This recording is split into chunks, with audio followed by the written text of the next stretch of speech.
Hey, how are we all doing? And I see that y'all are trying to play your pipes. I don't know why it didn't come through. It should have come through. Um, oh wait, I can't hear, but you can. Yes, yes. I was gonna have Irma do the intro today. I don't know. She has like stream nerves or something. She has to have stream nerves. I do not know why. Oh, there's it is. There's the pipes. Oh my God. How are we all doing? I I am sick again. I am not gonna lie. I am sick again. What did you say? So I'm gonna try and keep this stream a little bit short, but I know you guys have a lot of questions, right? Because this kind of seems like it came out of nowhere. Limit replaces Jay Ison with a better morale.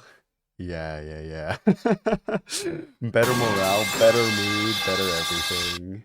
Let's see. Jay Ison, or fuck, I actually need to get in the habit of calling her Irma now.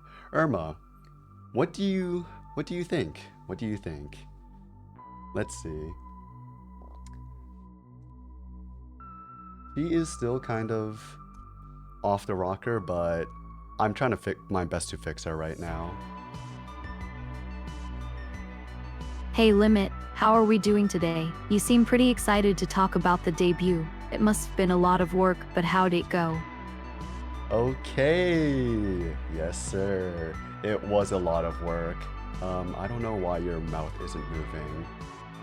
Can Irma V do a backflip? I wish she could. There was a lot of stuff that I wanted for... There's a lot of stuff that I wanted to happen before this debut came out, but let me just tell you that this debut didn't just happen on a whim, okay?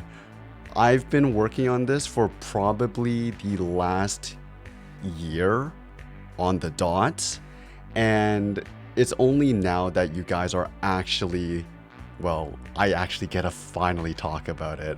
I've been keeping this a secret and doing my best to keep it a secret.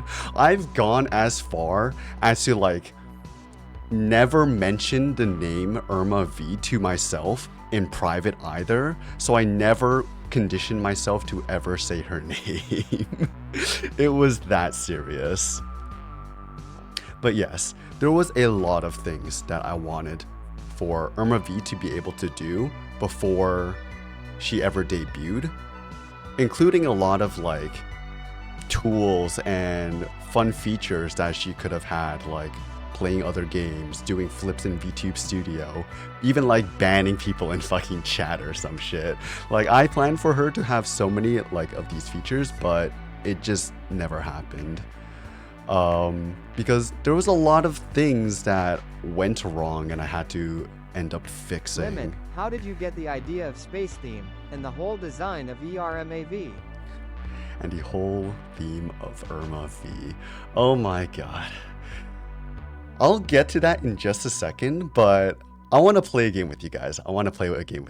And mods, maybe you can set up a poll for this, but no, let's not set up a poll for this. Let's make this go a little bit faster.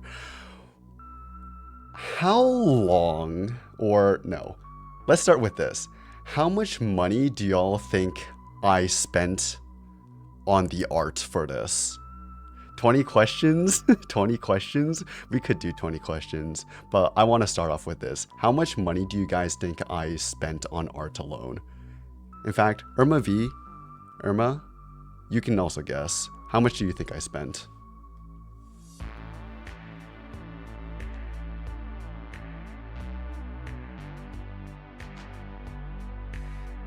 I'd say you spend around $20 on some cheap Pinterest art. Limit, that had to be a quick and sloppy design process, and I don't think it was even a paid hour at your go-to Express Artist 5. 20 bucks? You think I spent fucking 20 bucks on you? Only 20 bucks. I said I spent a whole year planning this, and you think I spent a 20 bucks on a fucking Fiverr shit? Oh my god. I see limit. It really was cheap anime style art, wasn't it? You can't buy good debut's beauty, huh? Oh my god. The actual slander is real. But y'all are saying 1.5k, 2k. I'm talking about all the art, right? I did mention inside of the Discord call that I spent 1.1k on her model at the very least. But let's see. Who's the closest? What's the number that I have here? And I'm talking in USD, okay? Yes, USD.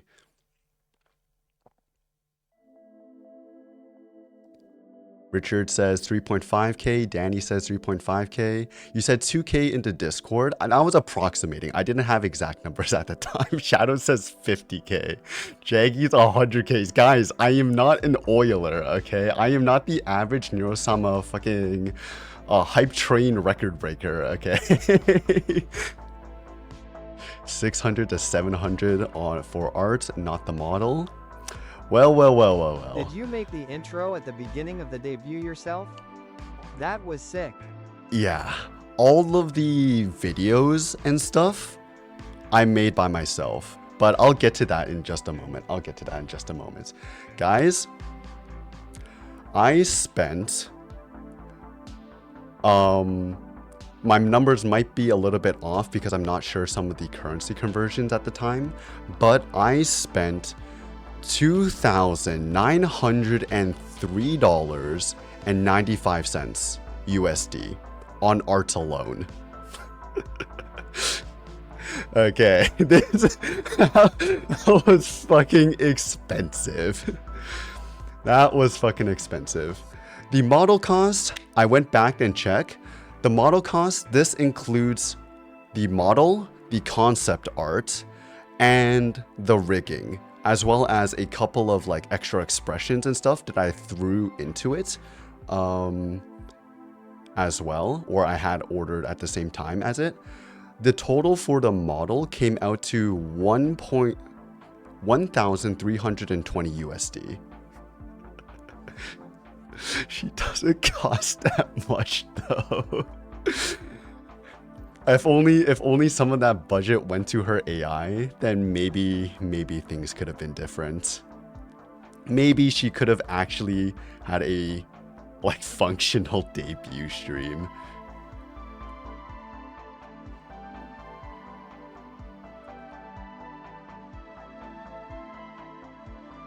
The model cost $4,000? That's jaw-droppingly stupid. It wasn't $4,000, it was $1,000. No wonder he wanted to move. His parents would be pissed. If my parents knew I spent thousands of dollars on an anime, girl, bro, disowned, get the fuck out of here. Oh my god. 20 bucks for Pinterest? Yo, didn't like OpenAI or like some shit was like, we're gonna buy out Pinterest to get all their images or something? I swear there was some news about Sam Altman doing that shit. Now I feel bad. I spent 6k on my bot's PC. Let me continue, because that's not the end of the questions here. Next up, okay, so the framework desktop is what I'm using to run her setup.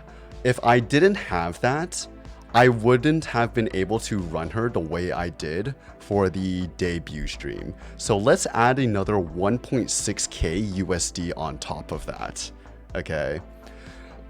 And I waited for like maybe like about half a year for this framework desktop to come in.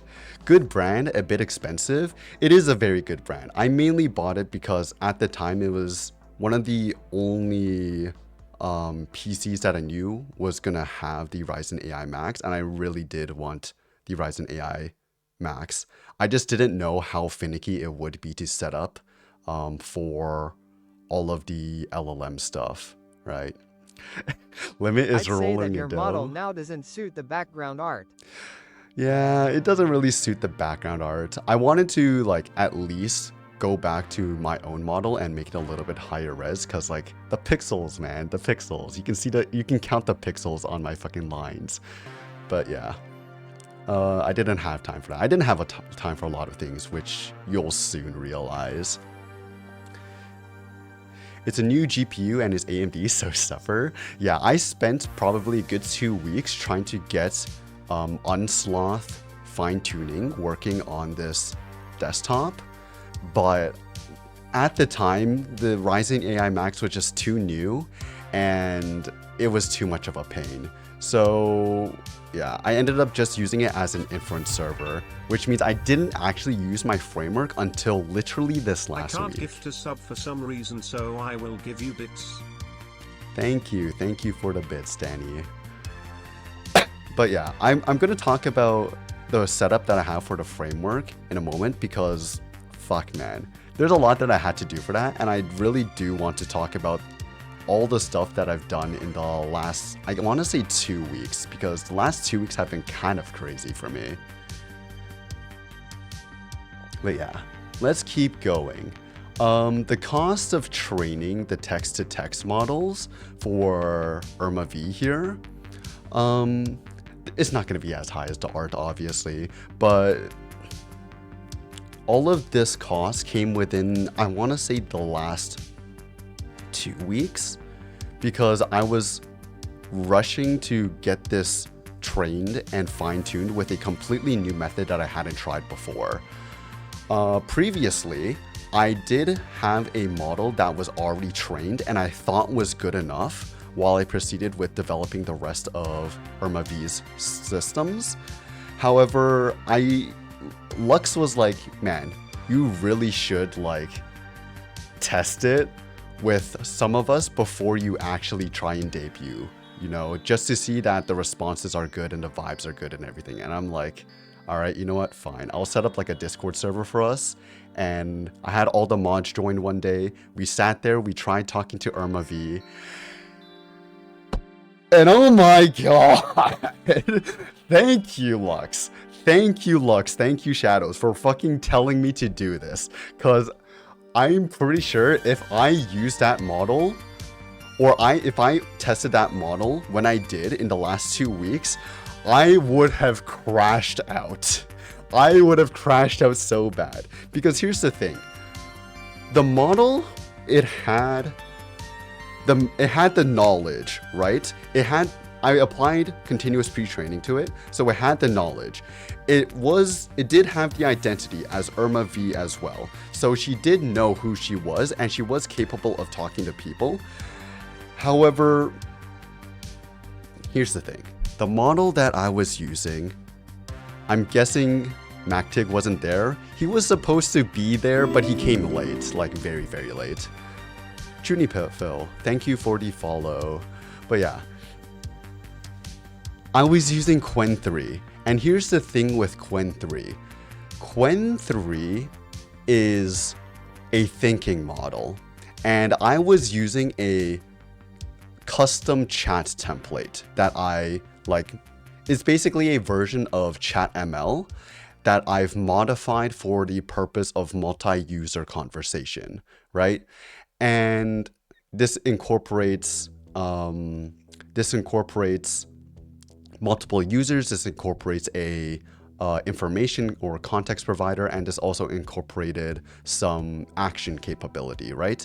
My action system that I was talking about, where Irma V would kind of state what she wants to do or plan what she wants to do in natural text, and then that would get sent off to a smarter model to actually get turned into tool calls.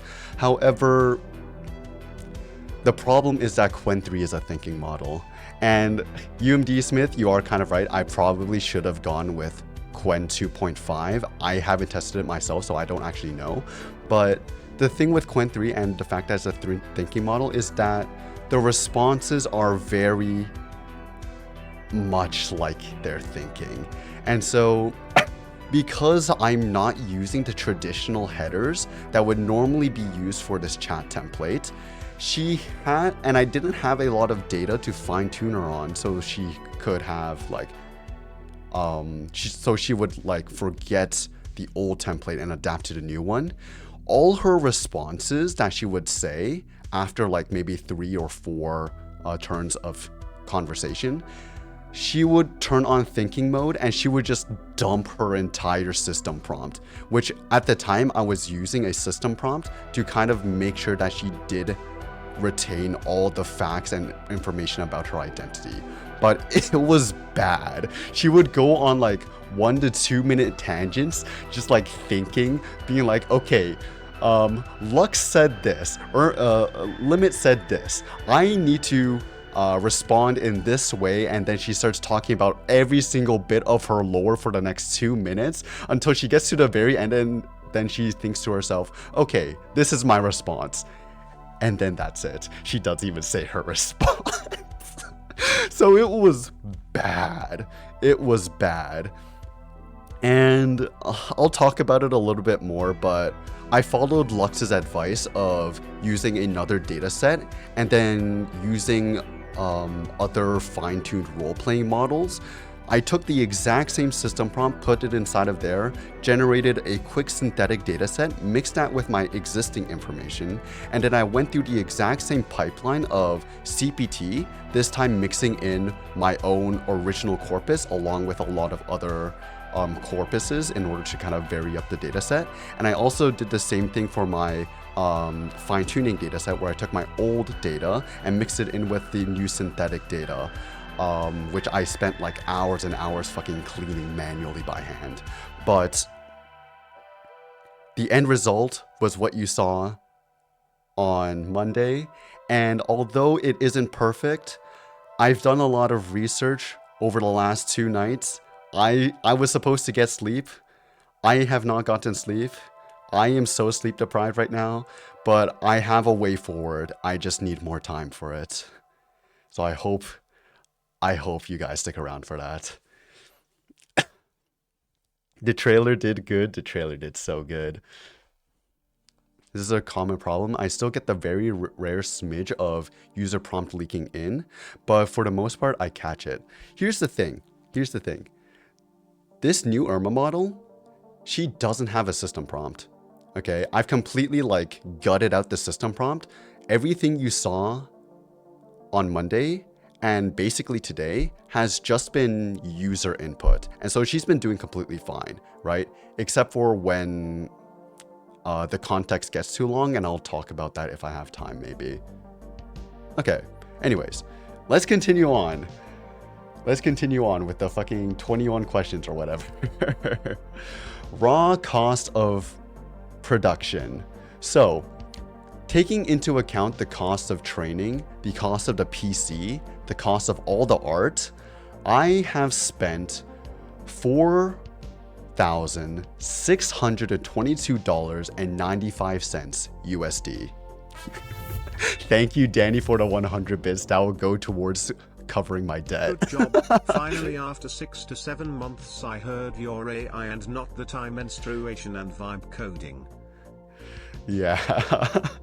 Oh my god. The AI menstruation cycle article was something else. But yeah, that is, oh my fucking god, that is more than a paycheck for me. Like, what the fuck? It is a crazy how much money I spent over this last year on just all of that alone. But you need to pump those numbers up? Okay. How about we pump those numbers up? How many hours do you think went into the code just for this version alone? So basically all of the time that I've spent in front of my computer working on the code, and not counting the research that I do in my own free time, whether I'm in bed or at work or any of that kind of stuff, right? Just the amount of time since the last time you've seen J.E. Eisen with that disaster of a Discord fine-tune up until today. Shadow says 300 hours. Danny says 450 hours. All the money should be given to Irma. Trust me, it's all going to Irma. I think 50% of all of my income is going to Irma at this rate. 600 hours. Okay, guys, I am not that much of a juicer. It's only been like 4 months. And like, I'm not like pulling the same amount of hours as I did in the last 2 weeks as I did across all of that, okay? In the last 4 months, honestly, this number seems kind of small, but after I remember like all this fucking stuff that happened the last 4 months, I'm like, all right, fine. 276 hours, right? And that's just coding. I would honestly bump that up to 300 if I considered all the research done offline and stuff like that. And that doesn't even count for editing as well. Holy fuck, the editing hours go fucking crazy. 600 hours in 4 months is reasonable for you guys. I have a full-time job now, okay? I can't be spending 600 hours in 4 months. Considering 7 days of 15 hours is more than 100, so yeah. Basically, I spent 276 hours over these last 4-ish months working on the code alone. But I would say 150 hours can probably be attributed to these last 10 days. These last 10 days before her debut, I spent 15 hours a day, literally every single day. The moment, you know I was sick that 1 week I was supposed to stream. I was like so sick I couldn't do anything, and then I had like the 2 streams where I worked on Project Vita, the public version, and that was it for like the next week. Literally, the moment I stopped like being bedridden and could get out of bed, I went to the fucking grocery store. I bought like 2 duffel bags of frozen and canned food, and I brought it all the way home, and I didn't leave my house since. Okay, I didn't leave my house since. I didn't do anything else besides code and work on Blender and sit in DaVinci Resolve. Just fucking cranking towards this debut because I've already lost a whole week to being sick, and this is the only time in which I could do this. I was cranking so hard because I set in my mind January 5th. There's no fucking shot I am changing it to something else, right? The number's too good. Literally, the first 5 of the year goes inside the V, the 5 in her name, and like, I didn't want to push it out any further because the original debut date was supposed to be back in April when I finished my internship. That didn't happen because of the plugin situation. Then I wanted to debut her in the end of August. That didn't happen because trains happened. And then I wanted to debut her at the end of September, but that didn't happen because I spent over 100 hours fine-tuning. Okay, I spent over 100 hours fine-tuning, and that took me way past the date in which I could prepare for the actual debut. And at that point, I'm just like, okay, I'm not gonna promise any more times. Until I moved to Germany, and then I said to myself, okay, I'm away from my parents. I'm living alone. I'm living by my own lifestyle. I have no excuses anymore. I need to finish this by January 5th.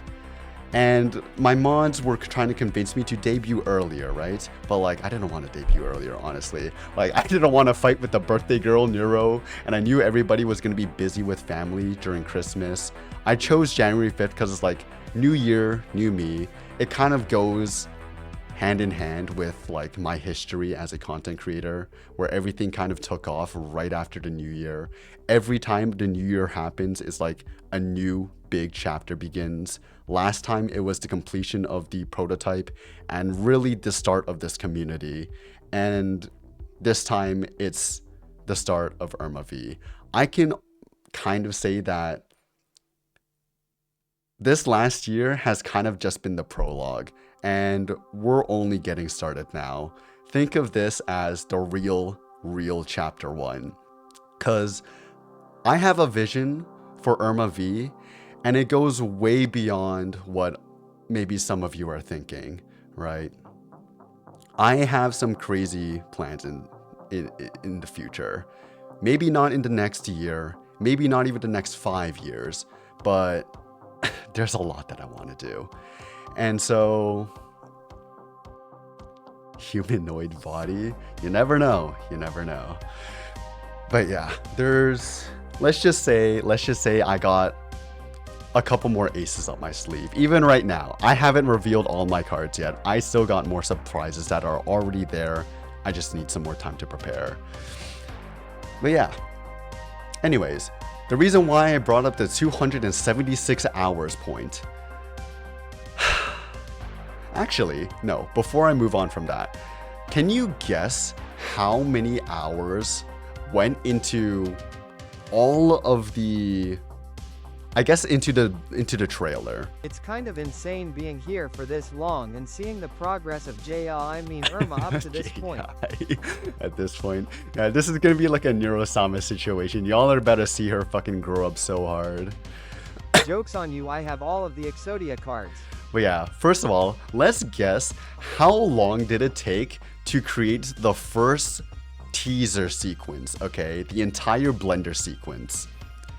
Because literally I haven't touched Blender since that one stream where I said, okay, let's put all your dumb ideas together, and I also want to make a space scene to practice making a space scene for Blender. For this reason, by the way, that stream was preparation for this. You guys are saying 48 hours, 2 weeks worth? I spent 48 hours on, actually 48 hours, no. I spent 12 hours across, no, not 12 hours, 24 hours across 2 days making that, okay? I literally had to make the entire space scene from scratch again. I fucking relearned Blender. I'll be honest, all of the shit that I did that day during the Blender stream, it didn't really help that much because I could not navigate for shit. And so, yeah, 48 to 12 to 24, guys, it's been a long day. I am so sleep deprived. But yeah, 24 hours is how long it took me to make that first intro sequence. And my god, it was hard because it's basically like learning to code for the first time. I don't know any of the tools. I don't know any of the best practices. I don't know any of the optimizations to make my workflow faster. So I'm sitting there trying to chug along, not even knowing that it's not using my GPU for optimization until like halfway through, especially for rendering my scene. And then not knowing that like, oh, I don't know how Eevee works. I don't know how Cycles works. I don't know why I'm running into all these different weird glitches. And so I'm just sitting there debugging the fucking scene for 24 fucking hours, 2 days straight. I think I didn't drink any water. I probably had 2 meals those 2 days combined. And so it was fucked. It was fucked. And then I'm like, okay, the hard part is over. I can start working on the rest of her debut trailer, and it's gonna be super fucking simple, right? This is just DaVinci Resolve. I've used this shit for the last year and a half. I'm in familiar territory. Nope. Why is it that every single time I open DaVinci Resolve, I'm always doing something new? There's always something more to DaVinci Resolve that I've never done before, and I just push the limits even further, right? Every single video, the reason why it takes me so long is because for every single video, I've developed new assets, new art pieces, new editing styles, and new workflows into my system that like the previous template just does not cover, right? Like the last video I did on tool calling was the first time that I really did start attempting motion graphics. And you can tell like they're very basic, they're very rudimentary. In fact, they aren't even that polished. This time, I'm trying to combine Blender with motion graphics, with 3D motion graphics within DaVinci Resolve itself, plus color grading, plus, oh my fucking god. Okay, let me pull something up really quick, cause this is fucked. I want to show you guys something really quickly. Let me find a video and not leak anything. Recordings, LCC, final, and debut teaser. No, debut. Okay. Let me show you something. Monitor. Video sources. This is also a clusterfuck, by the way. But let me show you something. Also, I want to see you guys. Hold on.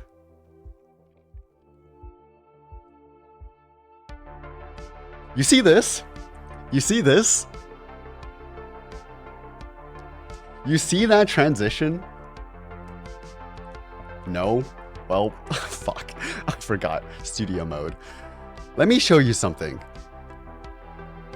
This part right here. Not this part. Let me turn this down. Not this part. This part right here. You know how long that took me to make? Do you know how long that transition took me to fucking make? It is embarrassing how long it took me to make that fucking 12 hours, you say? It took me 10 hours. It took me 10 hours to make that shit. Okay, it would have been faster for me to draw the individual frames, make it inside of Photoshop, as opposed to doing this shit. Cause look at this. Oh my, I can't even do frame by frame, can I? How do I slow this down a bunch? Like, oh my god, man. I had this whole idea in my head and I was struggling so hard to fucking execute it because I was trying to do it all through DaVinci Resolve's node and programming system, and I was trying to time everything together with like all the proper timing expressions, basically just coming up with like formulas, syncing the sine waves together and all of that fucking shit.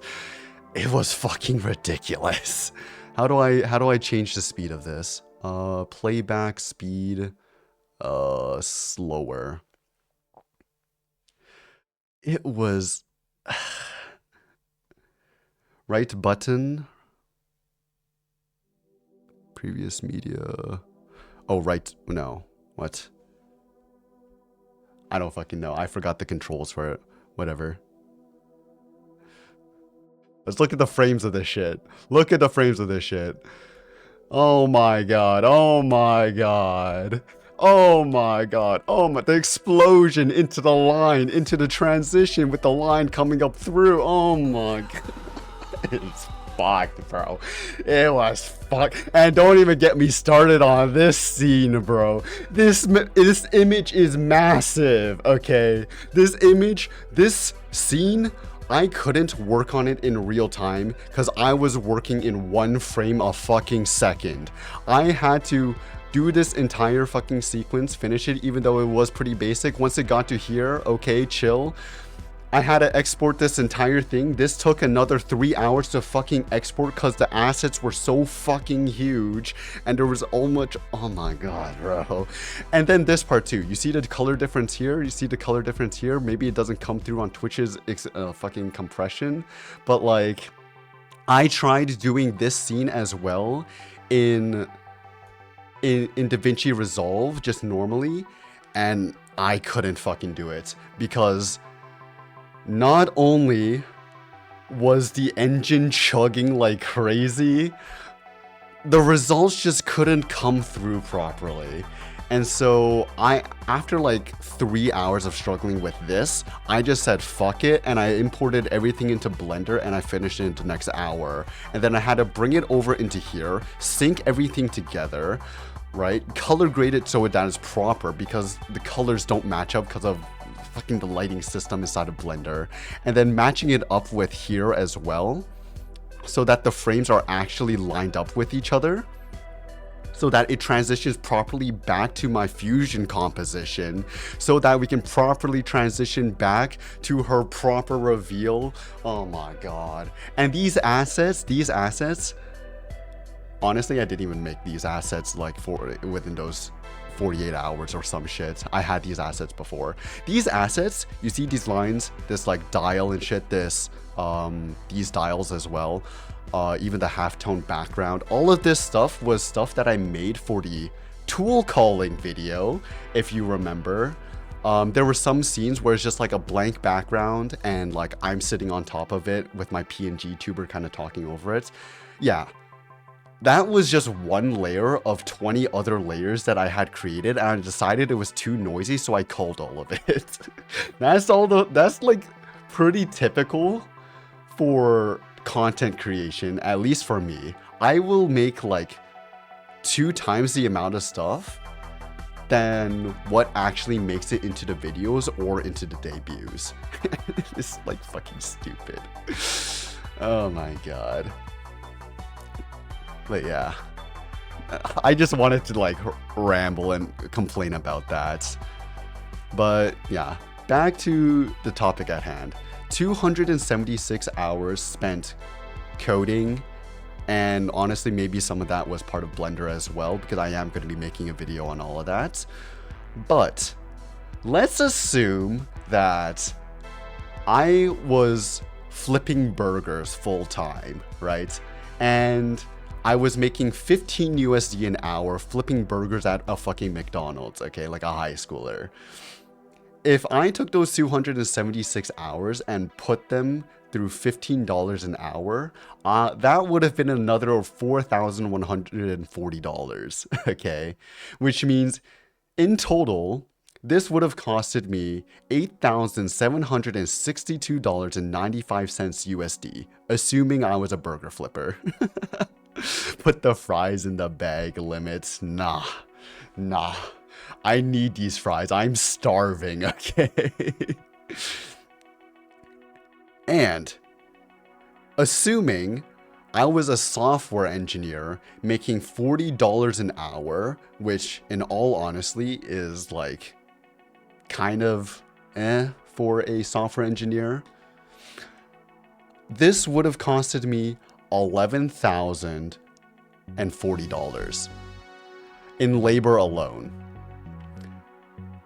In combination with everything else, that would have been $15,662.95 in 4 months.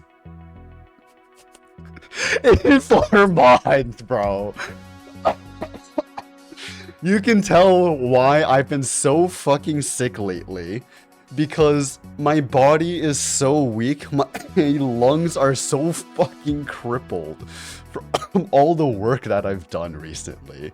And I'm still trying to push on. I tried to do so much more to get her ready to like talk a little bit more during this stream. And I did do a lot. I did fix a lot of the problems, but I didn't get everything that I wanted to do done because I just got too dizzy and too lightheaded. You need to pay your mods too. Oh my god. If I have to pay my mods, I'm paying them burger flipping wages, okay? Y'all are getting like $15 an hour. No, $15 a day, okay? Holy shit. So yeah, in combination with everything that I've done so far, the hour counter is now at 796. Which honestly, I thought it would be a lot further along, but I guess even if you're addicted to a game, you would normally only put in like maybe 1,000 hours in one year, right?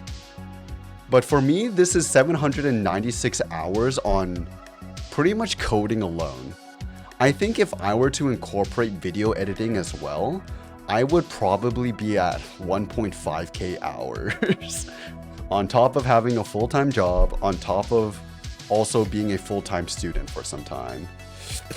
Which, honestly, now that I think about it, this has been my entire life in my free time, with the exception of maybe a couple days. I think you need help. I think guys, I might be a bit of a masochist. And you might be a bunch of sadists for also watching me go through all of this. Oh my fucking god. But yeah, no. Some of you may be worried like, oh, this guy's so gonna fucking burn out. So gonna burn out. Guys, I am feeling so much better, I'll be honest. Especially with Irma finally being out here, it's like a massive weight has just lifted off of my shoulders. And I am so relieved right now. If I were to take a break, it would be because, like, the people that are close to me would want me to take a break, to go on vacation for, like, a graduation trip or something, because I still need to do that. Or to, like, spend time going on a climbing trip, maybe just spending time with them, right? Because I do feel bad for all the people that I've kind of, like, sidelined in pursuit for this crazy fucking idea and this crazy vision that I have. They don't understand it because I still try my best to keep it a secret in my personal life. Yes, Some people take a have break. found out on their own, but for the most part, this has kind of been my second secret life. Yes, take a break.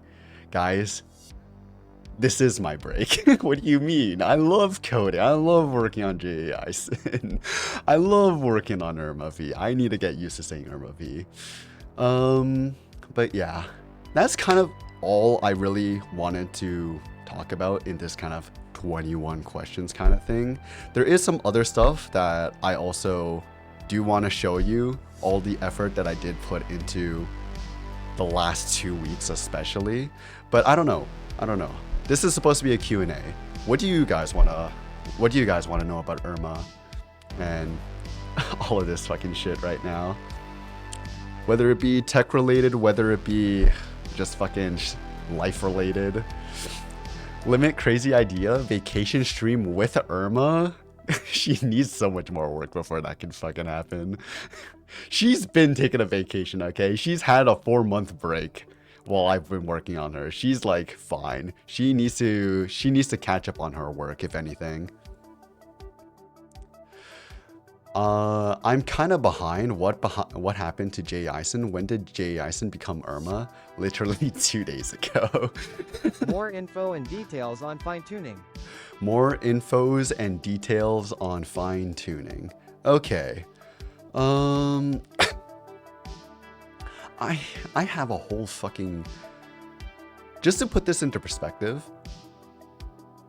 because of how long these developments take, I can't remember them all for the videos, right? If I were just to memorize them on my own. So I have a journal that I've been keeping track of that has all of the information that I do every single session,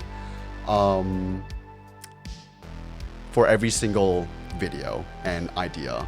You guys saw it before with the Vita speedrun when I accidentally leaked my Obsidian notebooks. In fact, if I had gone further down, I would have also leaked Irma V, because at some point I was just like, I can't keep this a secret to myself in my own notes anymore. I have to talk about it. Will there be a video one day on that? Don't do it now, take a break. Do you say don't do it now? But I literally have 5 videos in my current to-do immediately list. And then another 5 in the backlog that I'm going to make at some point. But I have all of the content ready already. But yeah, let me talk about the training for a second. So basically, let's bring it all the way back to when I started wanting to change J.E. Eisen's model. This was during the Minecraft stream, during the end You said raid. you had the debut planned for April in the beginning. Was that why you posted the blurry screenshot of Irma's face in Discord like a I'm year ago? surprised you memorized that. Oh my god, I was gonna say, Irma V has been in the works for a long time, and in fact, I have teased her quite a bit, maybe like 4 or 5 times, but y'all never realized. That was the first time I've teased her. Yes. Yes, okay. There were other times, like, remember that time I encrypted the V message? Oh, like the V the letter V is very versatile. And then I baited you all by renaming Project JEIS into Project Vita, and you're all like, oh, this is what it's all about. No, it was a combination of that as well as this. And then there were some other times as well. I can't remember, honestly. There were some moments inside of videos maybe that I've like teased it. I've even, when I was giving my apology video about, or apology announcement about plugins and all that stuff, I also did mention it there very subtly as well. There were a lot of moments where I was just fucking like teasing you guys because I've had this like in the works for so long and had all the art assets already ready and all of it is planned out. But yeah, it was all the way back in, I want to say, that one Minecraft stream where we were raiding the end together, and JEISen was going on the biggest more like streak I've ever seen. And not just like a more like streak, it was unfathomably bad, because she would be like, Endstone? More like Endstone. Ha ha ha, get it? Because Endstone? And she would do that for 3 fucking hours. And at some point, I just lost my fucking mind. Okay? This was the downfall of JEISen. And when I started fucking hating her in terms of like trying to stream with her, because I was just losing it, okay? I could not hold a conversation. I could not do anything with her. It was terrible. And at that point, I was like, no, I can't do these chill streams anymore. I can't stream with JEISen anymore. I need to fix this now. And so I pretty much, this is where progress got completely derailed. I dropped everything. I dropped trying to work on or focus on the web UI. I stopped trying to focus on memory or tool calling or all of this other stuff. I literally put everything else on hold and went back to try and start polishing up her model. And this is where everything starts to take a turn, because it was taking fucking forever. Because I was trying to learn to do this on my own. I was very stubborn in trying to come up with techniques on my own and then apply them myself. Because every time I try and search up a tutorial for how to train a model with a specific personality, it always comes back to fine-tuning this, fine-tuning that, but it's always so high level, and I just got so fucking annoyed. And so I just started experimenting. This is what I started doing. Before anybody else could tell me how I should be fine-tuning or how to get my data to fine-tune, I was just like, I'm going to download a bunch of data sets off the internet, and I'm going to clean them into conversational data sets and make use of them. And I am also going to hand write a bunch of conversations and make use of those. I'm even going to try and hold conversations with the current JEISen, who is using maybe ChatGPT as her backend, giving her a massive system prompt, just all these different kind of techniques that I've been trying to do. I can't go through it all because literally my journal for that is 15,000 fucking words. And none of those solutions worked for me because either my data wasn't good enough, my data wasn't varied enough, and the models, they just didn't have enough knowledge to really play the part of being Irma V and understanding her lore and her history in a natural manner. I was told, oh, just use a normal model and use RAG for that.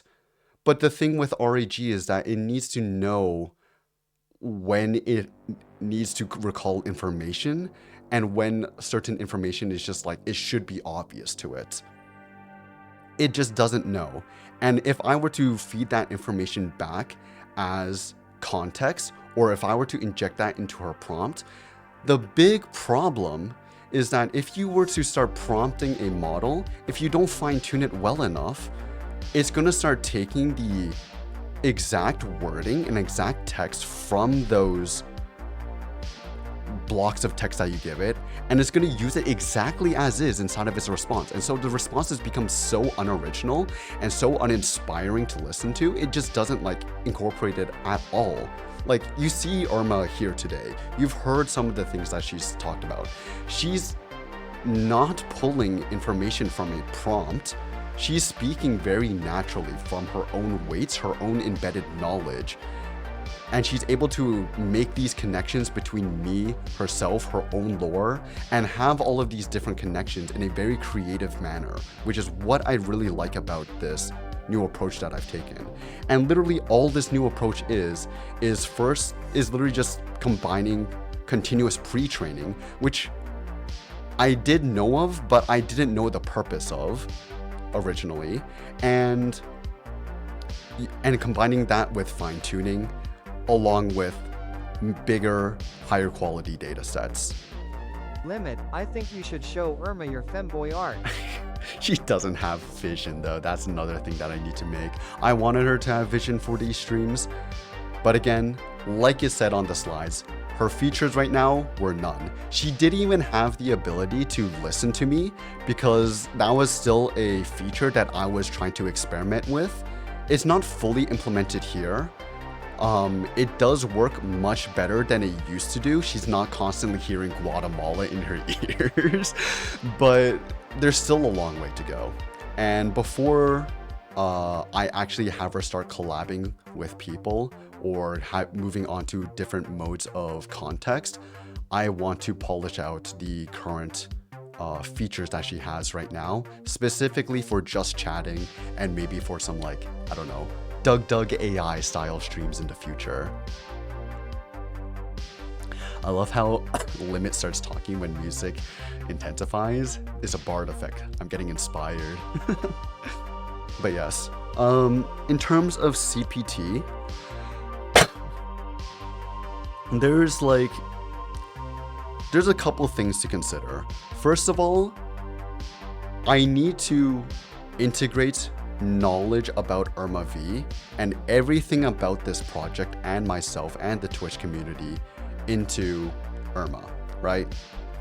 And so with the help of like ChatGPT, I gave it a bunch of notes on who Irma V should be, right? I've developed these notes over like months and months of iteration, trying to get different models to properly roleplay as Irma V, right?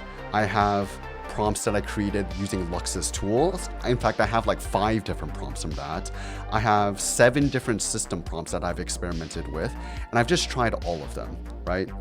But yeah, I basically fed this prompt to ChatGPT, and I kept iterating, trying to get more and more articles, blog style articles of corpus text that I would copy paste into their own kind of samples within a data set, right? I would have some ranging from one sentence, one-liners, and I would have some going all the way up to like maybe 8K tokens or so, right? And not only that, it would cover it from one angle. So it would be like, oh, Irma V is the predecessor or is the successor to J.E. Eisen, but I would also have to cover the other angle as well. So J.E. Eisen is the predecessor to Irma V. This is to help connect the concepts together in a bi-directional manner so that it's not just like, oh, Irma V is the successor to J.E. Eisen, but I don't know who J.E. Eisen is the predecessor of. That was a problem that I was having in the original continuous pre-training cycles, but it got fixed once I started integrating that in. You also need to have like a good variety of similar text at the text that is kind of similar but has some deviations in terms of the direction it takes the text, because if you were to only have like maybe one sample that says, oh, Irma V is an AI VTuber, right? Every time your model would see Irma V, it would overfit to the point where will always say Irma V is an AI VTuber, and it will never be like, oh, Irma V is a creation of limits. It will never extrapolate in that kind of way, because whenever it sees Irma V, it's trained to always see that the next things they should say is that she is an AI VTuber. right? You need to have stuff like Irma V is an AI VTuber, Irma V is limits creation, Irma V is a space theme android, stuff like that. So whenever it sees the tokens Irma, it'll have options, or its weights will have options to deviate and explore different kind of areas, and that allows it to be more creative as opposed to being just like a copy paste bot, right? But the thing is, if you only have text related to, say, Irma V, after continuous pre-training, your model might be overfitted, right? And it might be too hyper-focused on Irma V or topics related to Irma V. And so what I had to do, at least in the last 2 weeks, is I took some of the previous data sets that I collected, but I couldn't really clean properly for conversation because they were just too difficult. And I converted them into corpus text. This includes a bunch of podcasts. This includes Reddit forums, 4chan forums, a bunch of this other stuff.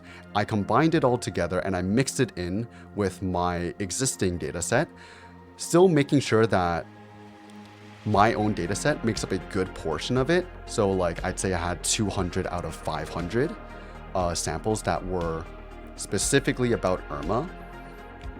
But this allowed it so even if I fine-tuned it and the loss was like, it showed that it was super overfitted, right? It was like a loss of 0.001 or some shit. It looked like it was super overfitted.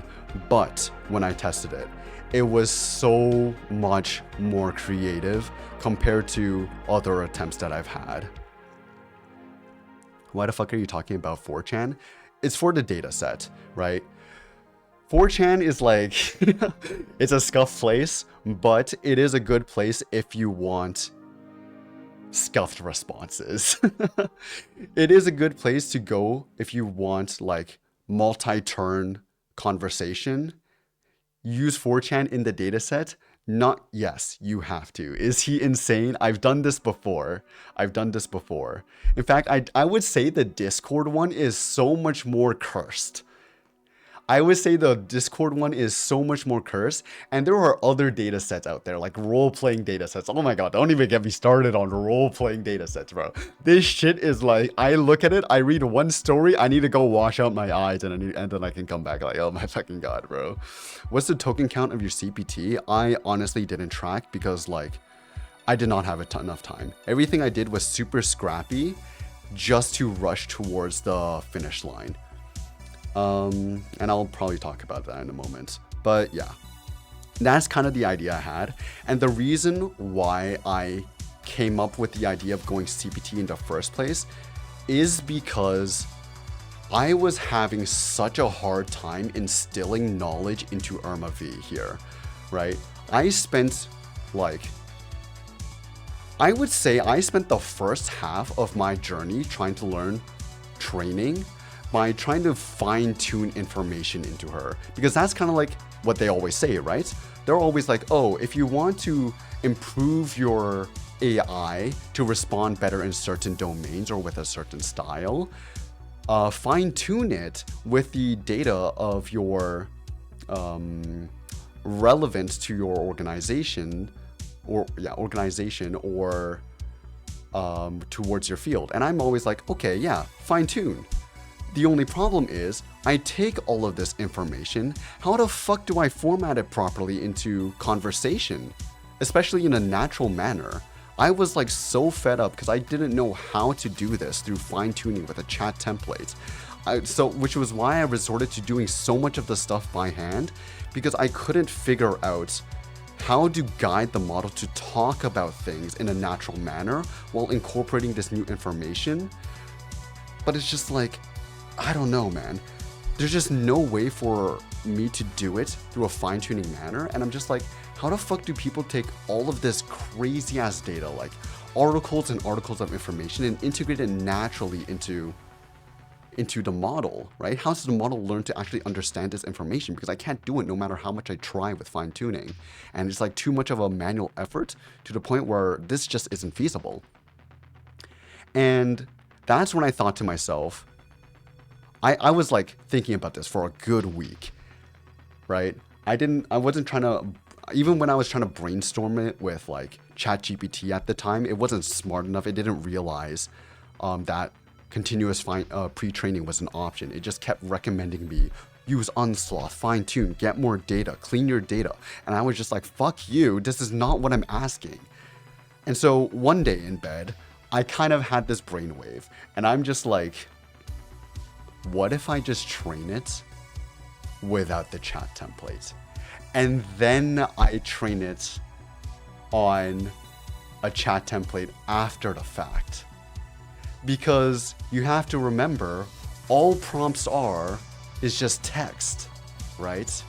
You learn relations just by looking at the text. You don't need conversation. What if I just say, fuck the conversation, take a foundation model, start fine-tuning start training from there, and once I'm happy, I can just fine-tune the heck out of it with a fine-tuning data set. And that's what I tried doing. Except the problem, there's a lot of problems in which models you pick out, right? Because it needs to have, there was a lot of problems I was facing in terms of, it's not generating certain tokens because it was never trained to generate these tokens, right? I spent maybe a good couple weeks bashing my head over why I've literally trained a model to only generate the IM start and IM end token, only those tokens. I trained it for 10,000 iterations, okay? The loss never went down, and I was so confused why. And it's because it never fucking moves, because it's in a state of fine-tuning, and it just takes like 10 to 100 times longer to converge to the actual point where it will start generating it, right? You need to continuously pre-train in order to move the tokens and stuff. Would you share some samples of that data set? Would you share some samples of that data set? I mean, I can show you, but literally all it is just text, right? Mostly because, no, okay, I'm not going to show that right now. I can show you my own, but I don't know. It was completely fucked, let's just say. It took me a long time to come to this conclusion, and even after I came to this conclusion, I eventually learned that I wasn't the first to think of this, it's continuous pre-training, but like I kind of like felt so dumb about it. But I did a lot of research into continuous pre-training after that, and it took me a while to finally get it right and learn a lot of the practices.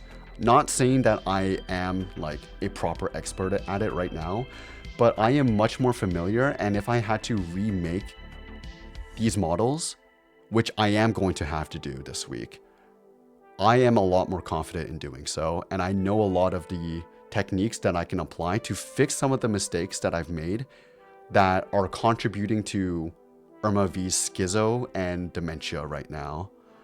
So let me open a project, and hopefully I do not break anything.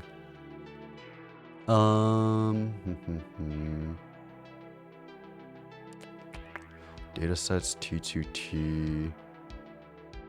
Is this right? There's synthetic, there's knowledge 01. That's missing a lot of stuff.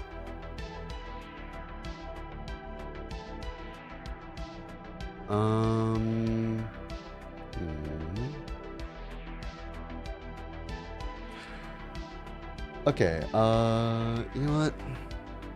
I'm not gonna show them because this fucking content is too not safe for work in some areas. But it's literally like,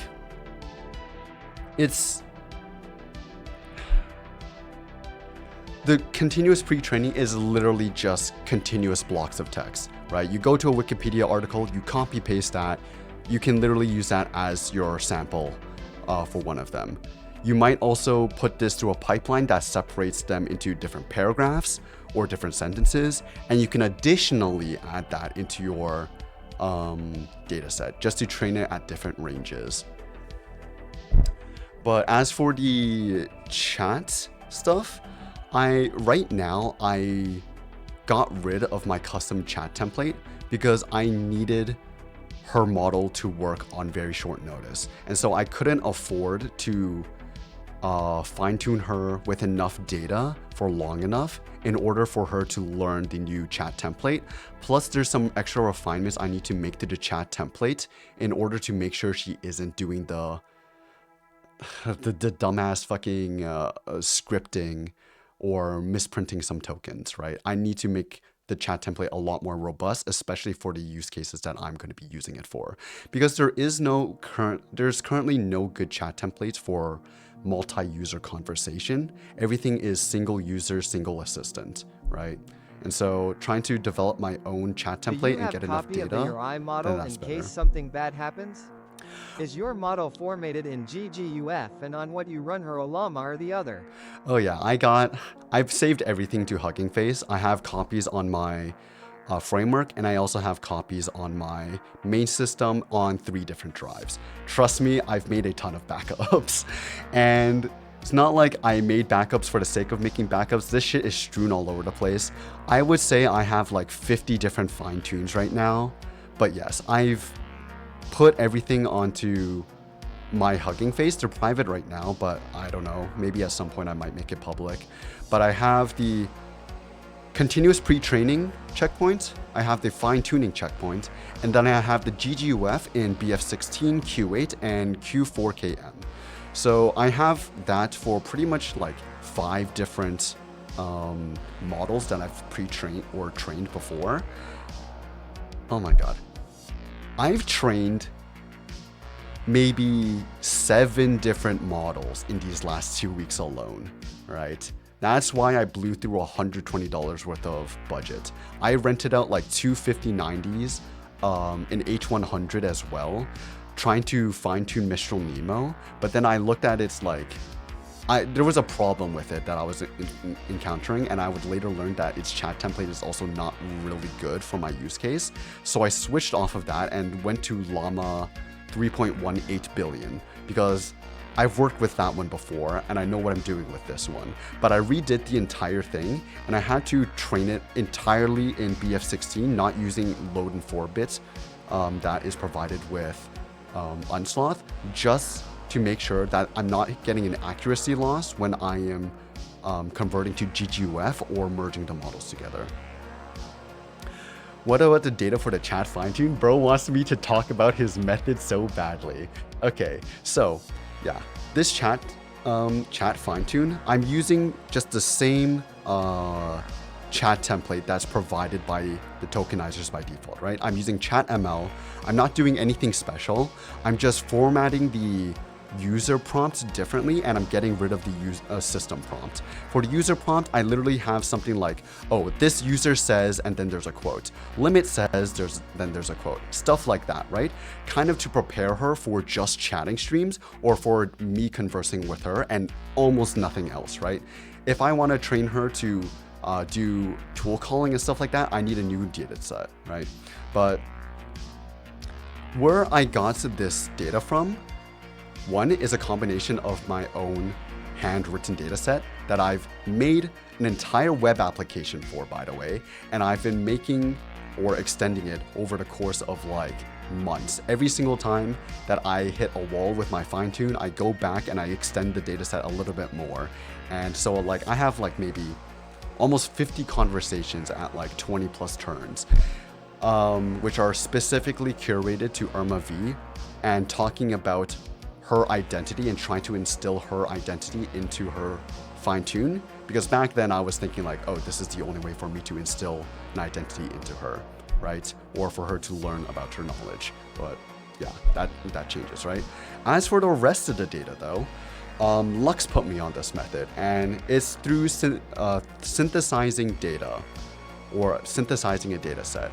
And it's not like going to ChatGPT or whatever and being like, generate me a conversation and then copy pasting that. No, that's never gonna work. Instead, what we did is we took a data set like LMSys and we basically took every single user input and kept that in the conversation. What did you use to make her learn who she is? What kind of data? My own data, my own handwritten data and data that I paraphrased and summarized and extended and decreased using ChatGPT and whatnot, right? And then I had pipelines to kind of cut it at certain points and do whatever. But literally that's it. That took maybe an afternoon. It's not that hard. It's literally just yap about your character, and then pre-train on that. But for the synthetic data, what we did is we kept all the user inputs in this multi-turn conversation, and we masked out all of the LLM responses, right?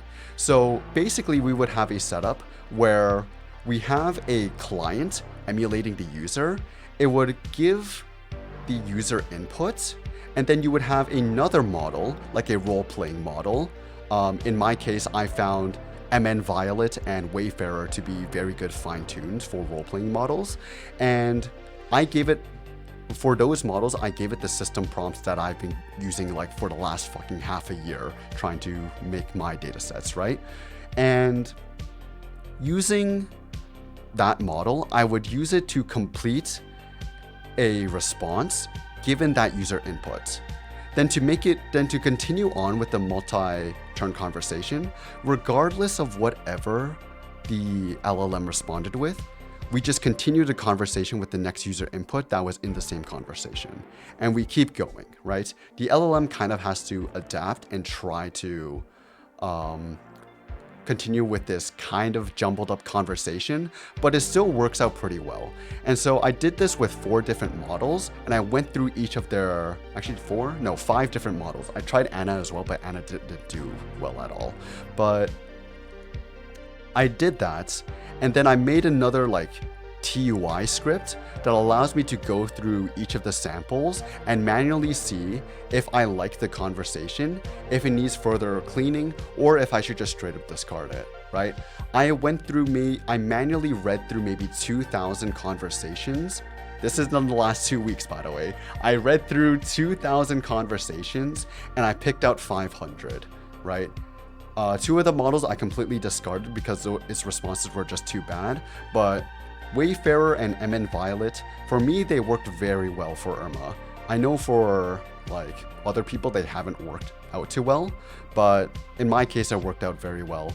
And it even played around very risque conversations quite well, right? There would be like super sus storytelling conversations, but it was able to navigate it in kind of a fun, but still safe manner.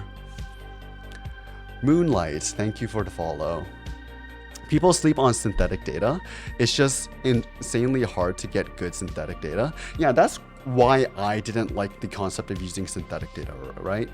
Because my problem was that I was using all of these models that were behind APIs, and so they would always give terrible responses. Once you gave me the idea of going with these role-playing models instead, and how I could extend the conversation to multi-turn using that kind of technique of masking out the assistant responses, that became much better, right? Because my attempt before that was pseudo-synthetic data, where it was still very manual. I would be talking to Irma V, quote unquote, but it would actually be ChatGPT with the system prompt that I was using. And it would be inside of my web app. I had different options for like selecting, generate what the next turn of the conversation should look like. Generate my user input, generate Irma's response, generate Irma's action, and then I would have all of these different editables for each of the turns within the conversation, so I can manually edit within the fields, change what type of message it is and whatnot, right? Or rearrange messages and stuff like that. I basically had this whole fucking web app for all of that, and I will say it made writing the data sets by hand a lot easier, and it was pseudo-synthetic or pseudo-automated, but it was still very manual, and I couldn't get the velocity that I wanted. If I wanted to get the same data set with like 500 conversations, it probably would have taken me 5 years. It could still be much better, but a fun thing to try. Yeah, exactly. But yes, I took all of that data, all the samples that I did like. On the top of the model you trained with CPT? Or do you train them separately then merge the adapter? Also, how do you format conversation data like 4chan for CPT? Okay. Basically, what was it? I lost my train of thought. But yeah, using that conversational data, you just use it to fine tune, and there's more information about that, but I'm gonna save it for a video where I can talk about it in a much more clear manner, because there's still a lot of considerations you need to take into consideration when it comes to all of your hyperparameters and knowing how that translates to inference time, right? Because a lot of the problems that I'm facing right now with IRMA V is because of the length of my training data, as well as my training hyperparameters, right? After maybe 6 to 8 messages or so, her performance drops off a cliff and she forgets that she's IRMA V. She basically returns to being an instruct model, which is not good. If I want to fix that, I basically need to fine tune her on the entire maximum sequence length, which I'm probably gonna set to 8K. And there are techniques that you can use to extend even small conversations to fit this entire length. It's not for the purpose of like making sure that she is coherent and incorporating previous messages into the next response, but this is mainly to make sure that she retains her personality and style of speech for the entire context window she was trained for, or at least trained to use, right? My current workaround that I implemented literally like a couple hours ago, I'm just only having her retain the last 8 messages. But even right now, because of how long I've talked but since her last message, she's basically gonna forget herself because we've already reached out of the maximum context window in which she is actually IRMA V. But that's just another thing that I'll talk about in a video, because there's still more that I need to explore with that area. Getting around the instruction and slop with modern models is a pain. That is something else that I also want to talk about. But let me get to Nameless's question. Do you fine tune on the top of the model you trained with CPT, or do you train them separately and merge the adapter?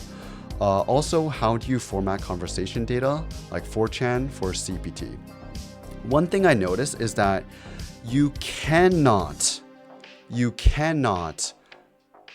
merge LoRa adapters that are trained. How do I put this? You can't merge LoRa adapters. If you train 2 LoRa adapters on Llama 3.18 billion, and then you attempt to apply both of them at the same time with different weights, the results is not going to be great. It's not like a diffusion model where you get expected to incorporate different styles and then maybe blend them together. It doesn't work as well for text-to-text models from what I can tell. There is a hint of it, but the accuracy drop is too hard, right, for it to be really applicable, because the influence of the other LoRa adapter is kind of making your current LoRa adapter super inaccurate, right? This is kind of related to the same issue that I faced during continuous pre-training with Mistral Nemo as well, the mistakes that I was making with that, where Mistral Nemo is actually a 8-bit model, not a 16-bit model. And so I was originally like saying, oh, don't load it in 4 bits, train it in LoRa adapter, and then we have to merge them together before we continue fine-tuning or turning them into a GGUF, because GGUF needs to be 16-bit before you can do conversion. The problem is that when you take this 8-bit model and this 16-bit LoRa and you need to merge them together, you need to dequantize Nemo back into 16-bit so they can be merged properly. However, once you dequantize it, the weights look very different, and merging them together, sure, the contents are still there, the knowledge is still there, however, the accuracy drops off a cliff, right? She knows or the model knows about Irma V, it knows about me, but it cannot string the relationships together because now your embedding space has changed because you've changed your quantization level. Going down in resolution, that's fine, but once you have to upscale it, you're extrapolating information that isn't there. And that's the problem, right? So when you're doing continuous pre-training, you have to merge them together if you want to continue fine-tuning or to convert it into GGUF, right? Especially if you want to convert it into GGUF, you have no other choice but to merge them together. But you have to train or do continuous pre-training in the full-size 16-bit model. And I didn't want to risk it either with the fine-tuning as well, so I also did that in the full 16-bit as well. So there's that. Just a little insight.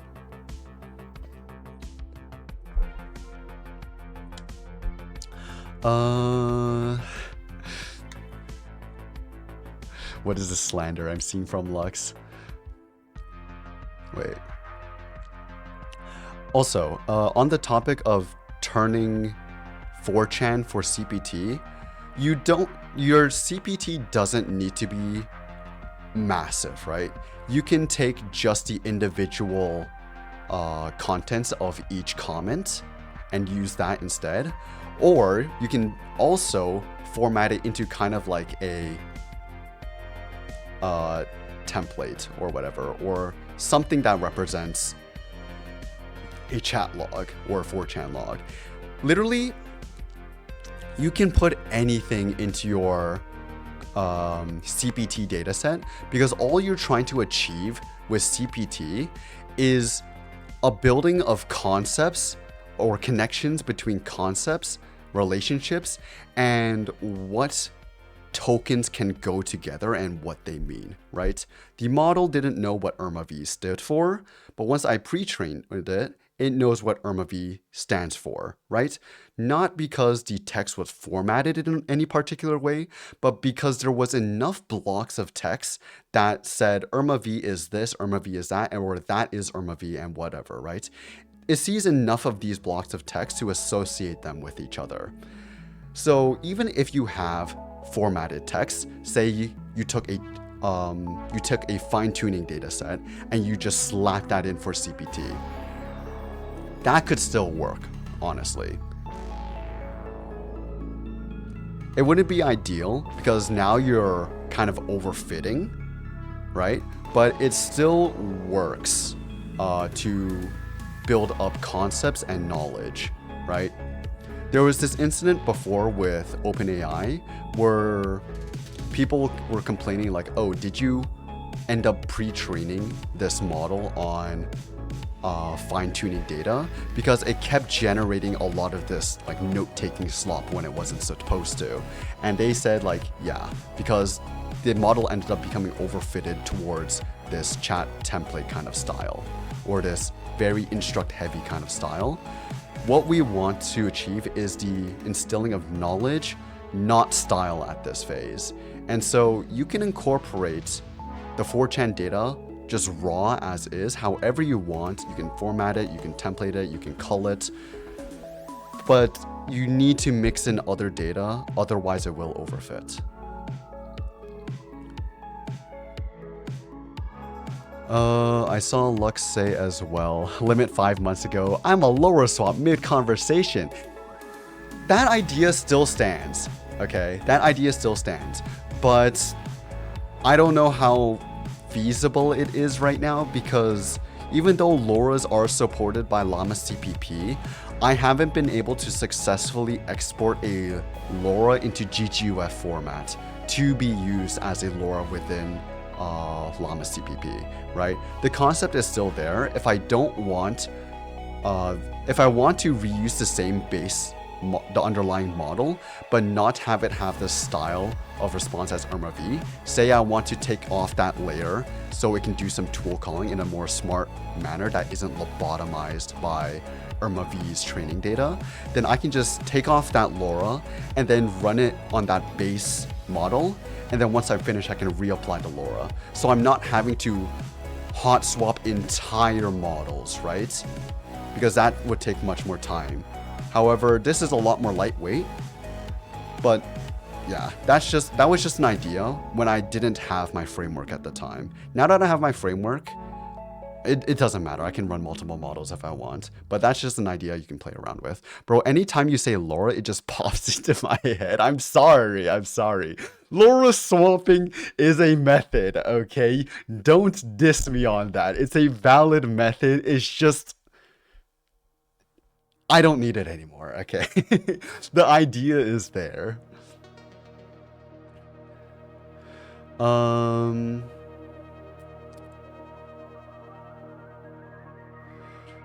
I can help with retention of context if you want. I do know the problem with the context retention. It's literally just because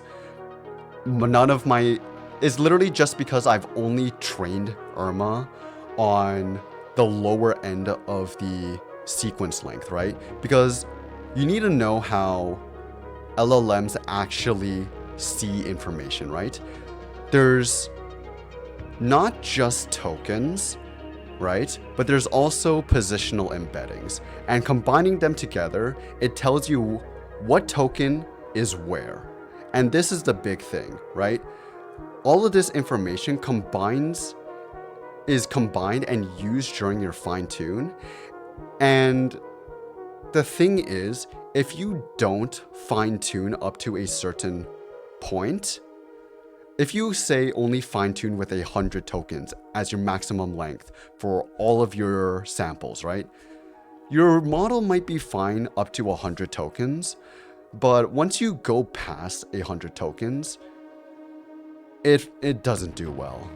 It doesn't do well because now it's defaulting back to what is seen previously at these context lengths, which is more instruct orientated. And even once you go past a certain length on the instruct side of things, that performance also falls off because the LLM creators didn't fine tune it beyond that certain point, right?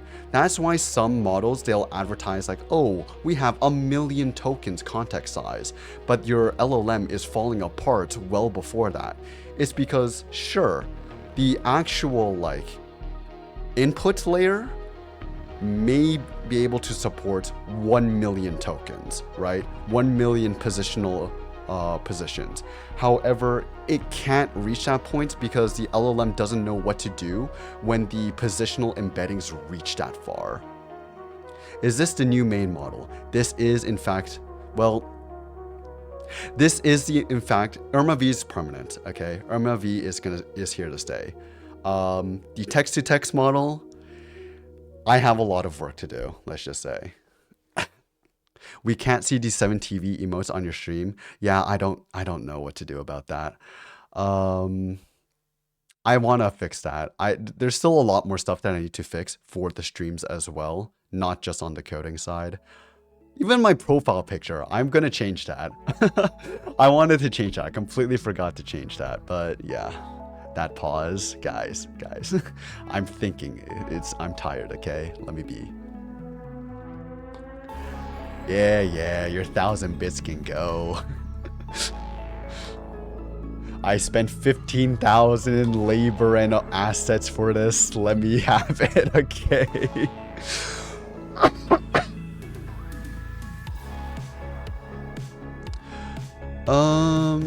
Is there anything else you guys want to know? You're back from the... Oh my god, Magnetizer. Welcome back. Were you here last stream? Because you're probably very confused. Oh my god. I feel like a lot of people that like came back from the dead are gonna be looking at this and be like, whoa, where the fuck's JEI sit? You're gonna be like, who the hell's this? Who's Irma V? I'll be honest, I had the name Irma or Irma V in my mind for like years now.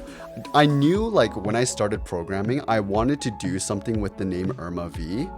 I just didn't know what, okay? Because there's like actual lore behind Irma V. for a long time.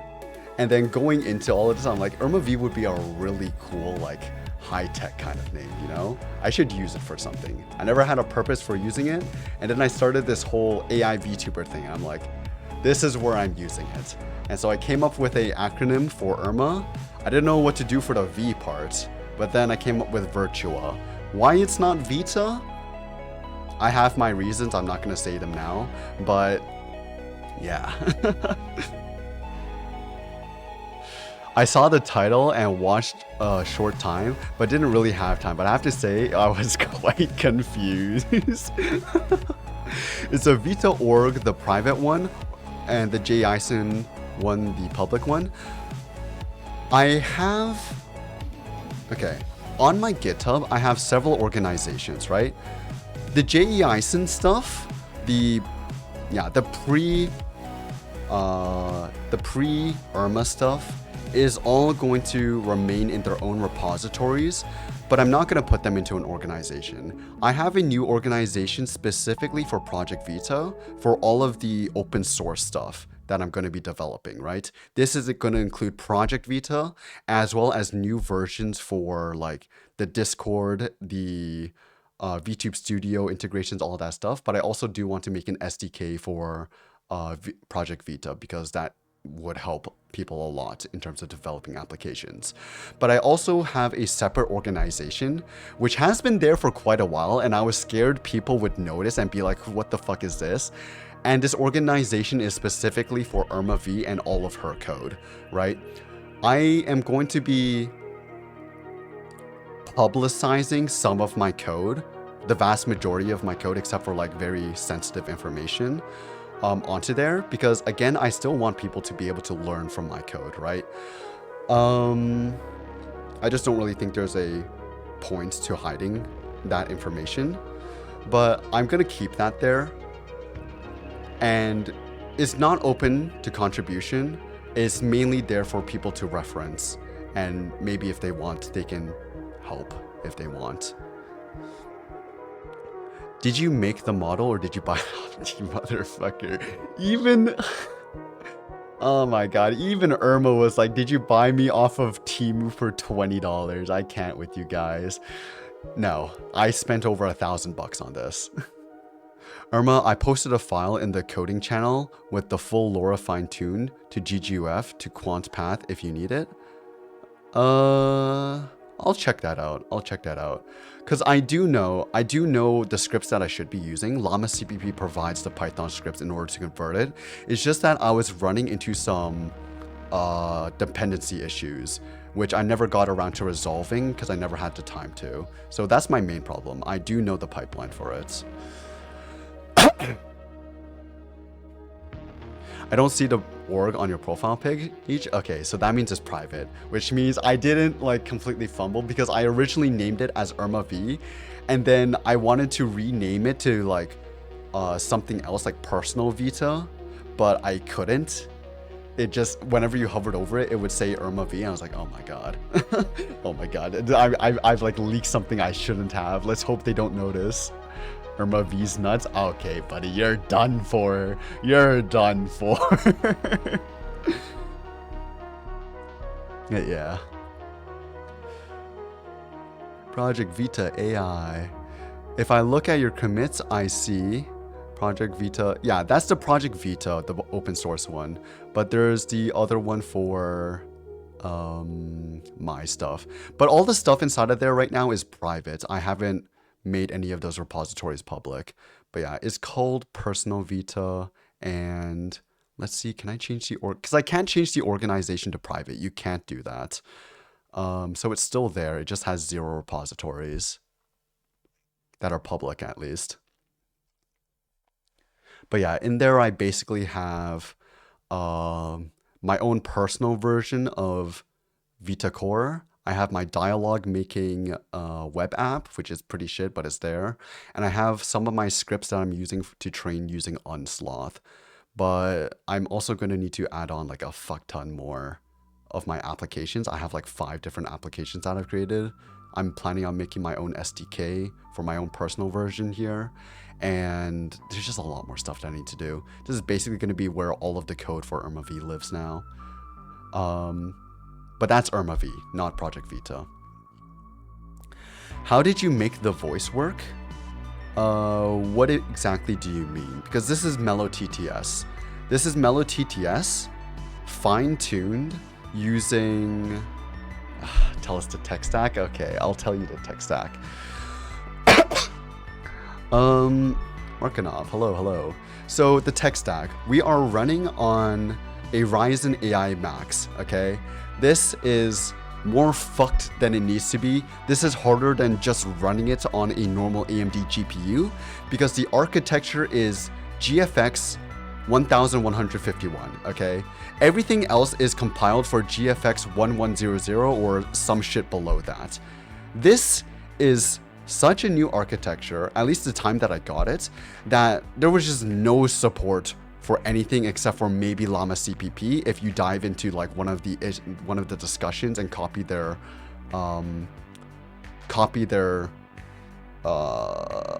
follow along their discussion in order to figure out how to compile it for this new architecture. AMD GPU what? This is using Ryzen AI Max, which is the one with the soldered or the integrated GPU that has shared memory between the CPU and GPU. So in total, I have 64 gigabytes of unified memory, but I've basically separated it so 32 gigabytes is RAM and 32 gigabytes is VRAM, right?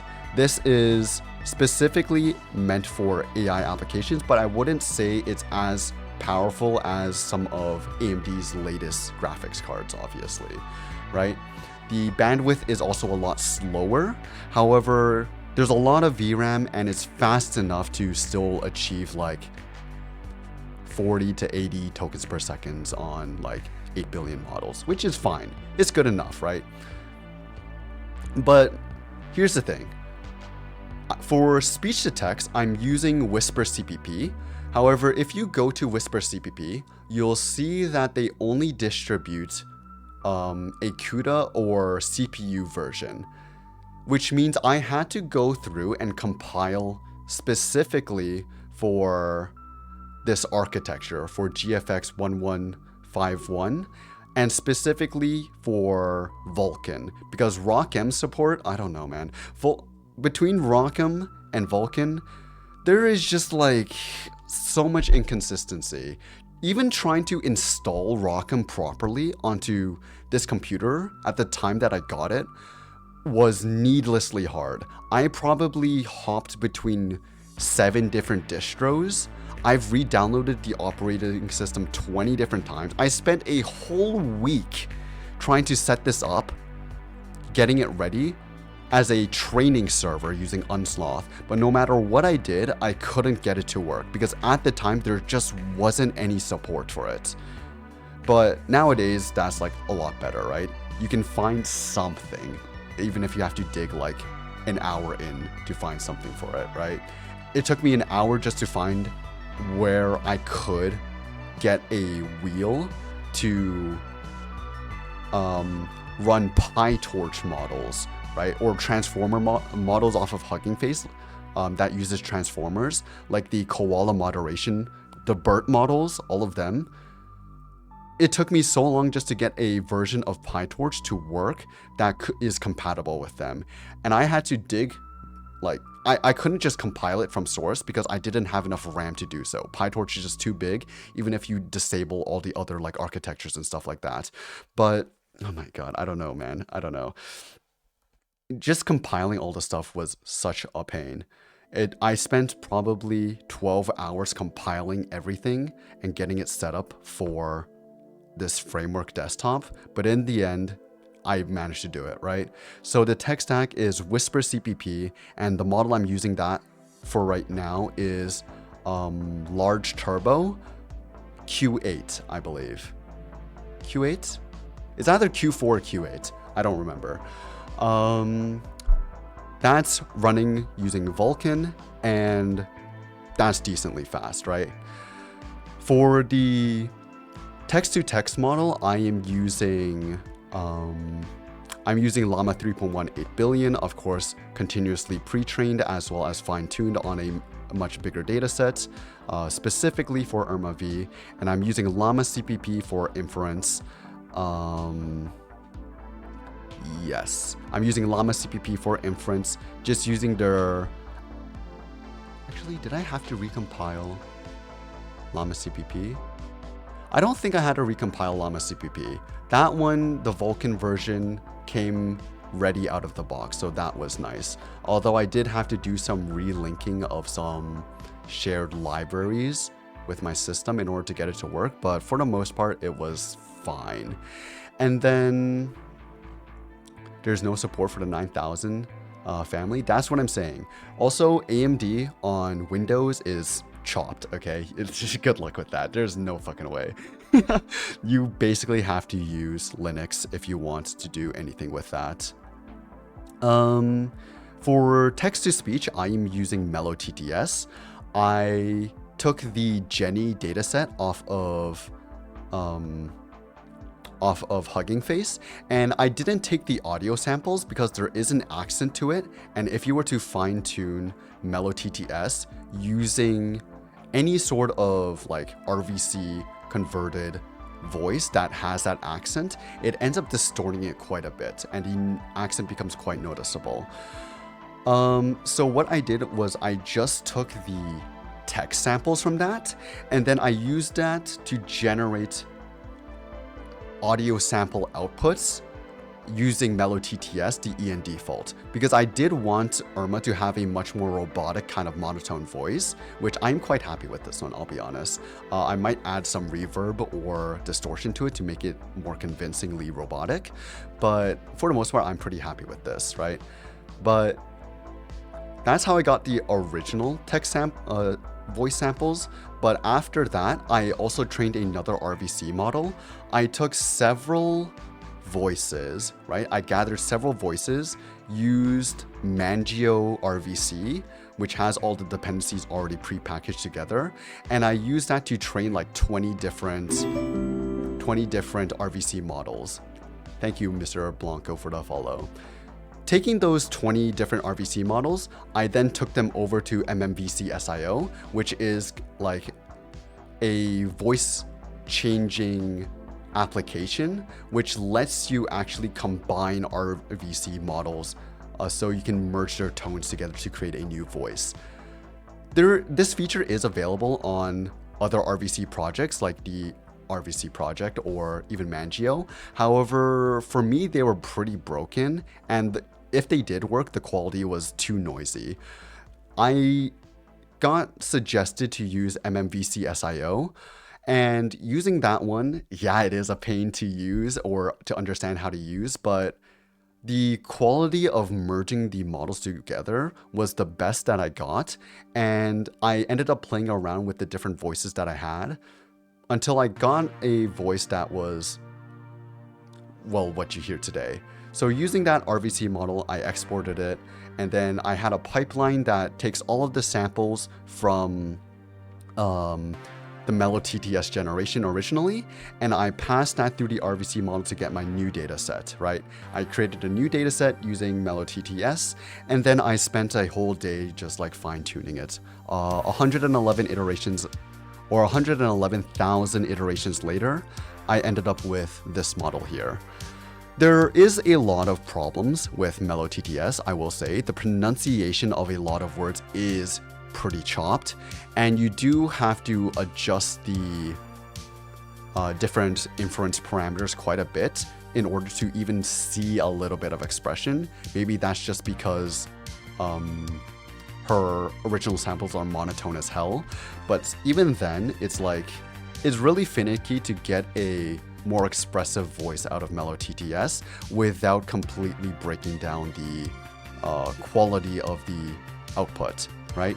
But to fix a lot of the pronunciation problems she was facing, I also had to do a lot of pre-processing, normalization of text into her model, but I also had to fix a lot of the punctuation because she wasn't pausing at the end of sentences or when she was supposed to, as well as just, I don't know, she just fails to say certain words, right? Certain common English words like reimagined. Reimagined was one that I recently fixed.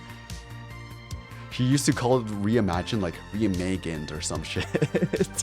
So I had to sit there, figure out a kind of spelling that I can use to replace every instance of reimagined to something that she can actually pronounce properly. Maybe this issue would be solved if I fine-tuned her on a bigger variety of data and that actually covered those words as well, but like there's no real way to cover the entire English dictionary, right? So there's only so much you can do. At some point you just have to like progressively patch and pre-process the input going into her, and that's like the best solution you can get.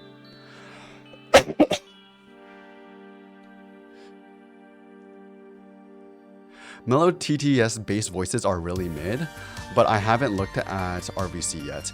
They are pretty mid, but that's the thing, right? You're meant to really fine-tune them in order to get a much better voice out of them. Because I've seen some Mellow TTS voices from some of the people in this community that they have fine-tuned, and the results of them are pretty good. I don't know if they just cherry-picked them or what, but there is potential to use Mellow TTS because at the end of the day, it's really just an architecture and you can keep training it as much as you want to get a much better result. But you do have to put in the work to make sure that pronunciation is done properly because the CMU dictionary that it comes with just isn't good enough. And there are also words that aren't really in the dictionaries, like many names, for example. That is also true, right?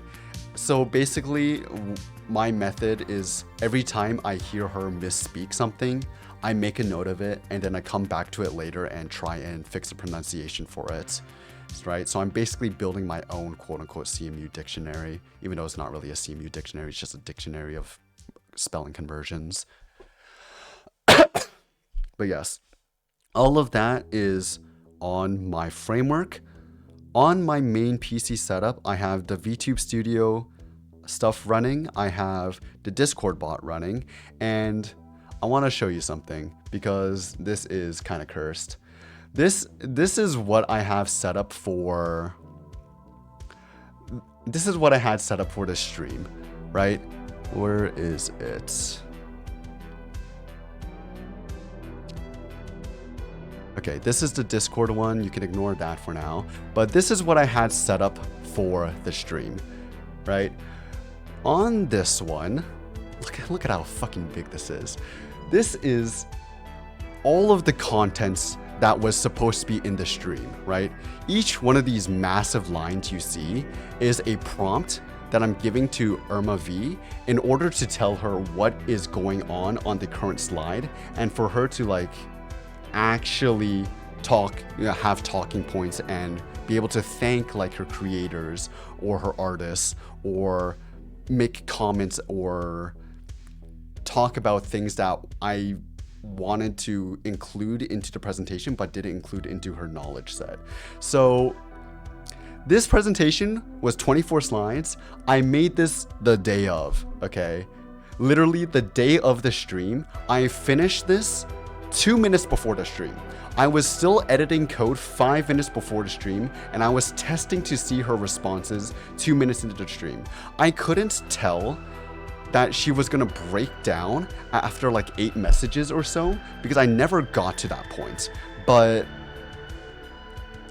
for the first 8 messages, she did pretty well. I will admit that. But after 8 messages, she just kind of fell apart because of the context reasonings or the context windows that I mentioned before. But literally look at this setup. I, for the first time, developed an OBS automation or integrated OBS automation into my streams. I've been wanting to do this for the past year, but never got the time to do it, right? So now I can like change the studio settings, I can change scenes, activate, deactivate sources, adjust the audio levels for every time I want to switch to scenes and stuff. It was like, okay. And it would reach to a point and it would wait, right? It would wait for me to give like input, whether I want to adjust the responses, provide additional input, prune the history or roll back the history, give some additional context or whatever, right? And then it would continue down the scene, tell her the context of the next slide, tell her to respond, and we continue down the same process, right? I basically had to manually put down the sequence for this entire stream by fucking hand. And then I had an AI fucking generate the rest of this, but it's not like I just said, okay, I need a script to run my debut, generate something. No, I had to go through the whole steps of fucking planning out this entire architecture, getting all the libraries, making it so it's like a proper setup that will be actually useful to me during the runtime of the debut. This was all in a matter of, I want to say 12 hours. When I woke up at like 8:30, the first thing I did was hop on my PC. I enter my Slack channel with my fucking, with everybody that's returning from vacation. And I'm like, yo, sorry guys, I'm getting internet installed today. Can't come to office, work from home. And all I did that day was just work on this shit, work on VTube Studio, and work on literally everything you saw for the debut. It was a last minute rush because she was not ready to debut. I didn't even have the presentation ready. Oh my god, don't get me started on the presentation, guys. Let me show you. This is the biggest pain of my life right here. Okay, this is a piece of shit. There's no way for me to properly activate and deactivate like certain slides without putting them into collections. And then for collections, there's no way for me to just directly insert an asset into here. I have to insert it at the very top, drag it all the way down and shove it into here. And then let's look at this one, right? This is her debut one. It's just like fuck. And then if you want to edit this, you can't just be like, oh, I want to click on this and edit it. No, I have to go into here, edit this one. Oh, can I copy paste? No, I can't Control C, Control V because that's instancing. So the moment I like Control C, Control V and I change one of them, it's going to change the other one as well. So what do I have to do? I have to hit right click, look for paste duplicate every single time, paste it there, and then go back and edit the stuff. And this is just for the text.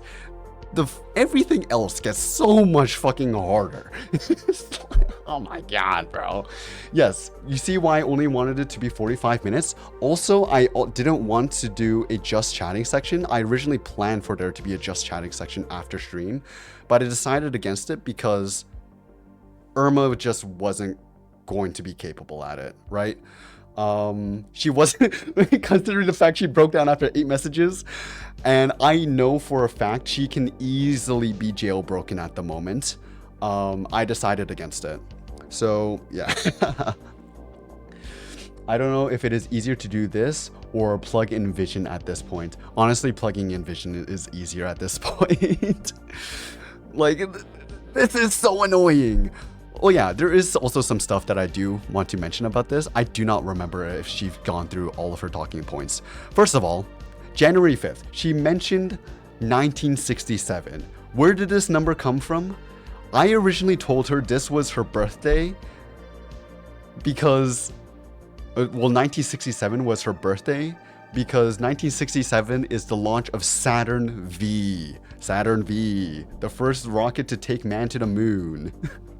Okay, that's also an homage to Irma V as well. Also, Ryota Ryu, great fucking artist. He did the rigging, he did the art, and he also did the concept art. The references that I gave him, they were pretty different from what we have here today. I originally didn't have the space theme in mind, but after he showed me the first concept art, I was like, it's got to be a space theme. And I didn't tell him at that point, but that was kind of like what I was thinking. And as I gave like the reference art to more and more artists, this is why I have like the special thank you at the end of one of the animation sequences in the trailer, is because a lot of this theming towards being more space orientated as opposed to just being generic high tech, right? High tech Android. it came mostly from the artists, right? Like, I believe the first person to really go at it was not Scalizo, Shivius, right? The one that did the alerts. If I can find them.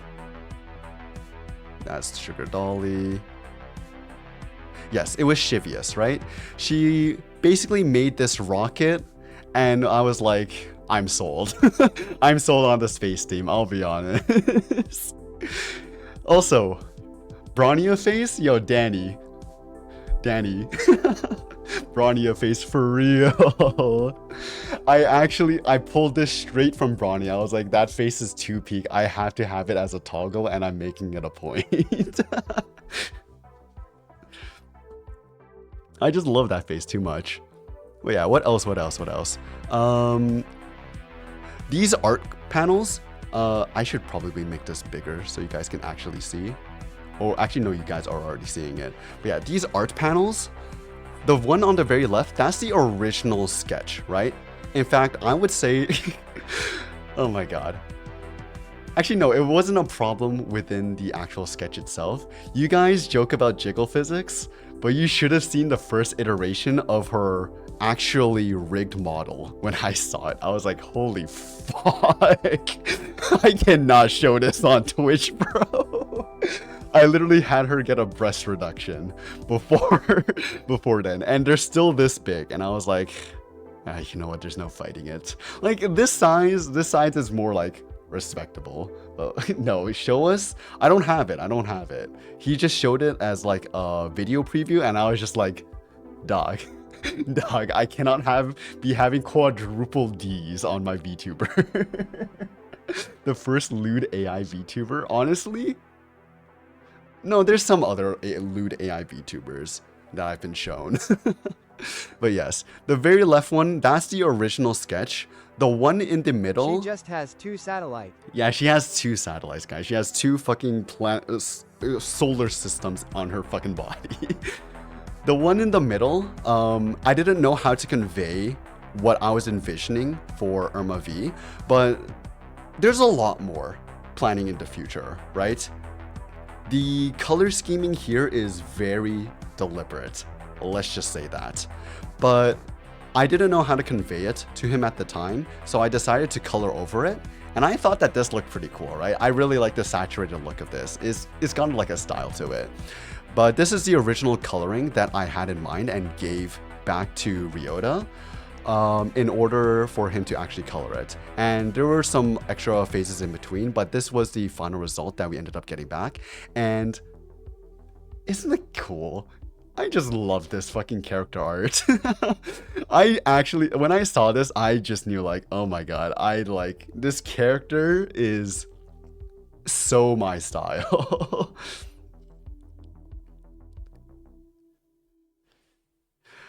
Mother V3? Oh yeah, Mother V3 is there as well, but like Mother V3 is not, she's not lewd, I would say.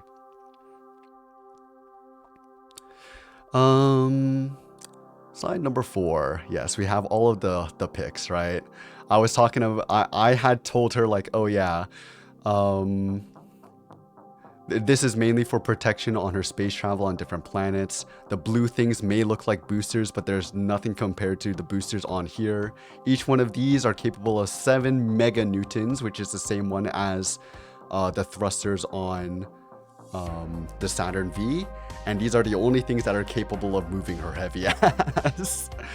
The thighs, honestly, I knew you guys just wanted to see this, so I just included this. I will say though, they are satisfyingly smooth. The design is neat. I really do like the design, the whole thing. This part, okay. This part, let me show you something.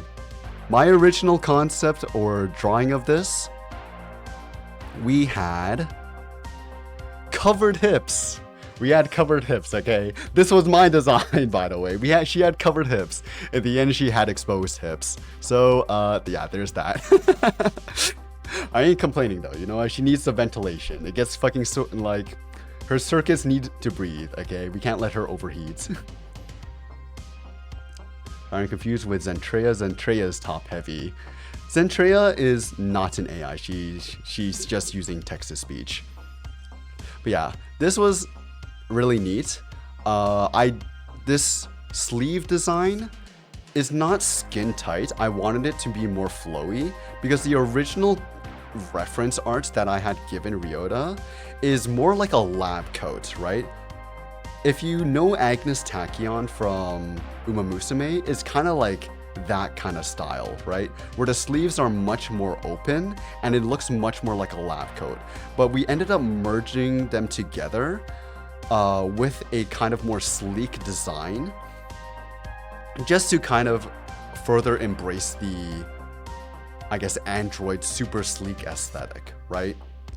The fact that it ended up coming out as white was what inspired most of the artists to go the astronaut or the space wayfarer route, right?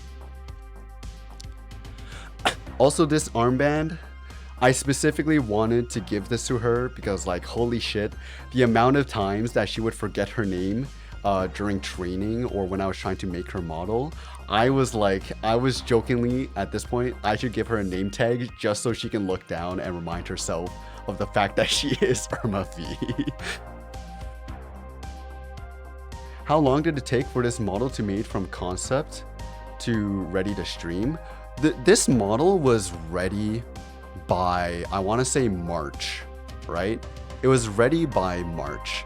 And that was when I released the first teaser for Irma V with like the super blurry, super blown out picture where you could only see, like, make out the eyes as two teal dots and then kind of like the ears, but then you couldn't really tell anything else. You could tell like maybe the color behind her, but maybe you thought that was the background, right? But that's actually the undertones of her hair and stuff.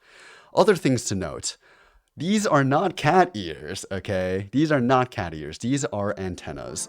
The triangular clips on her hair, those are supposed to be trackers, and the barcode under her eye is supposed to be an identifying barcode for her head version number. Her head is supposed to be replaceable, even though she denies it, but it comes off where this collar is supposed to be, the silver collar.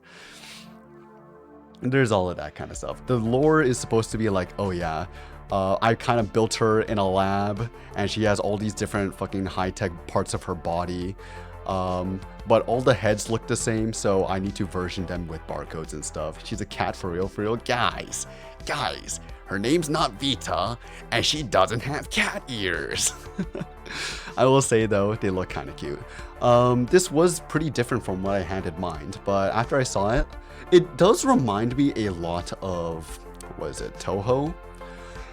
It does remind me a lot of Toho, but the original idea that I was trying to go for was more like Ayanami, or a lot of the Arcanite, or not. There's a lot of like Android characters that have just the straight up antennas, right? And I originally wanted to have these antennas also be like almost like bunny ears, where they kind of also do convey her emotions depending on the angle in which they sit on her head. But we never got around to that. I thought she was an Arctic fox at first. There's no fucking shot. How do you confuse this with an Arctic fox? Honestly, you know what? Fine. I can see it. The V stands for Vita. Guys, we cannot be doing this. Cat ear antennas. Guys, she's sensitive about that. Don't call them cat ears. Yeah, it's really cool. And she does have some extra toggles as well. There's some other ones that I did want to also get, but like, I was already feeling bad because I was already $2,000 deep in terms of getting stuff for Irma. For the month, by the way. I maxed out my fucking debit card, and I was like, I cannot do this, bro. So there were some more expressions that I wanted to make. Like powered eyes, searching, with a HUD over her eyes and stuff like that. A bunch of stuff like that. As well as like ear wiggles and all of that kind of stuff. But we never got around to that, and I couldn't afford it at the time. But these are the 5 main toggles that were included by Ryota. So we have, of course, the legendary Bronya face. We have her pouty. We have her being like, what the fuck is wrong with you? We have her blushing. This came by default. And we also have her crying. This, I'm pretty sure, also came by default. But there's 20 more, I want to say, micro expressions, which I created after the fact in these last 2 weeks. And they're specifically for her to pose and position herself, as well as kind of take a different face shape depending on what her mood is when she is saying the particular response, right? I can maybe play around with a few, but where is my VTube Studio? I can play around with it a little bit, but she does have a ton of little micro expressions or positions for each of her. Oh my god, why is my VTube Studio freezing? For each of her different emotions. So like, hold on, let me put on the expression enabler in VTube Studio. So for example, we have amusement, we have like approval, we have, it's just very small stuff, right? We have disgust, ew, she hates me. We have general like fear or joy, just very small like expression changes, right? But they very much help when it comes to conveying the emotion that she's trying to convey. And really, they're just positioning her body into a position, and then she has a new automated system which lets her kind of like sway around, move, glance at different directions, which I implemented just like having a randomized roaming algorithm for each of her different body parameters, right? So that in combination with how I created these expressions to not really overwrite, but just to bias the position of her body in certain directions, really makes it look like she's moving to that position and then just continuing to move from there, right? It looks, the transition is much more harsh because I'm toggling them directly through VTube Studio, but within the script that I have that to animate her, it does like a 1 second delay in and out of each position.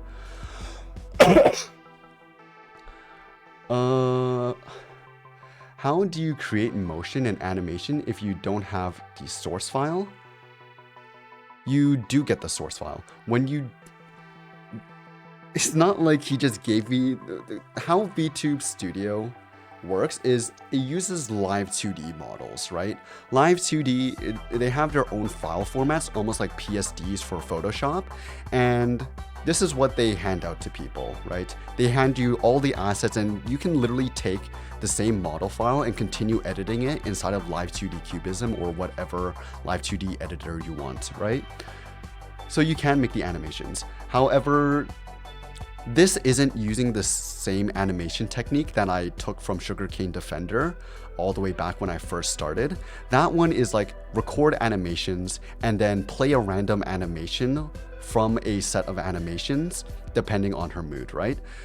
I could have done that again, but I did not want to re-record animations for Irma V because that took a long time and I was so embarrassed trying to do it, to the point where I was just like so fed up. I was like, I need to find a new way, and I ended up coming up with this in the end. Honestly, I feel like this is a much nicer way because the positions are much easier to configure, and the roaming is much more natural. She can just do it in a much more natural state, right? And this was made a lot easier by the fact that I now have the V2 Python SDK. I would not have been able to do this if I had to do this with raw WebSocket connections without all the wrappers that I made, because it's just too fucking convoluted. Especially even with the existing VTube Studio SDKs for Python, they're just not good enough, which is why I made what I made. It was specifically for this purpose.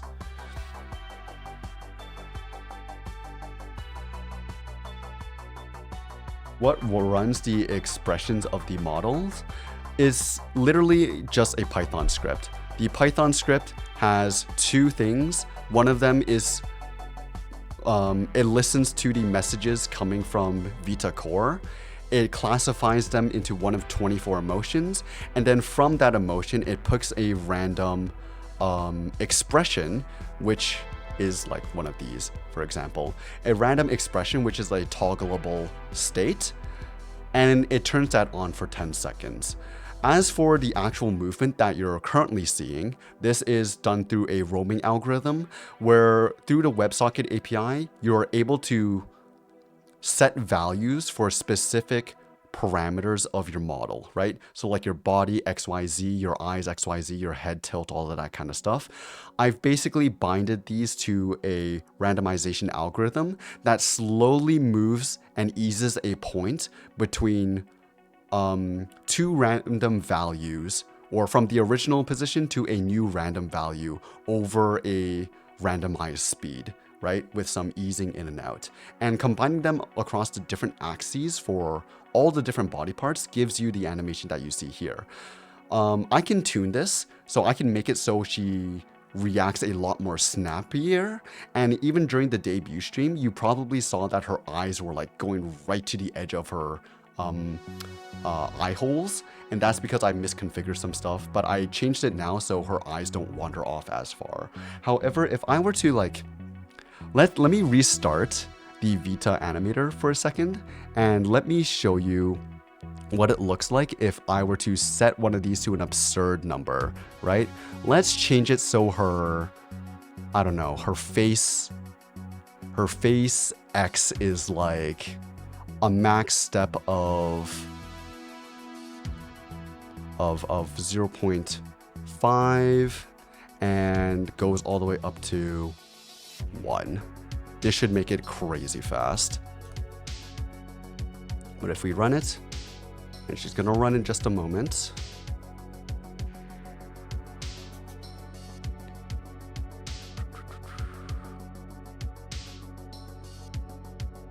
Although I don't know why it takes so long to connect sometimes. Oh wait, did I even run it?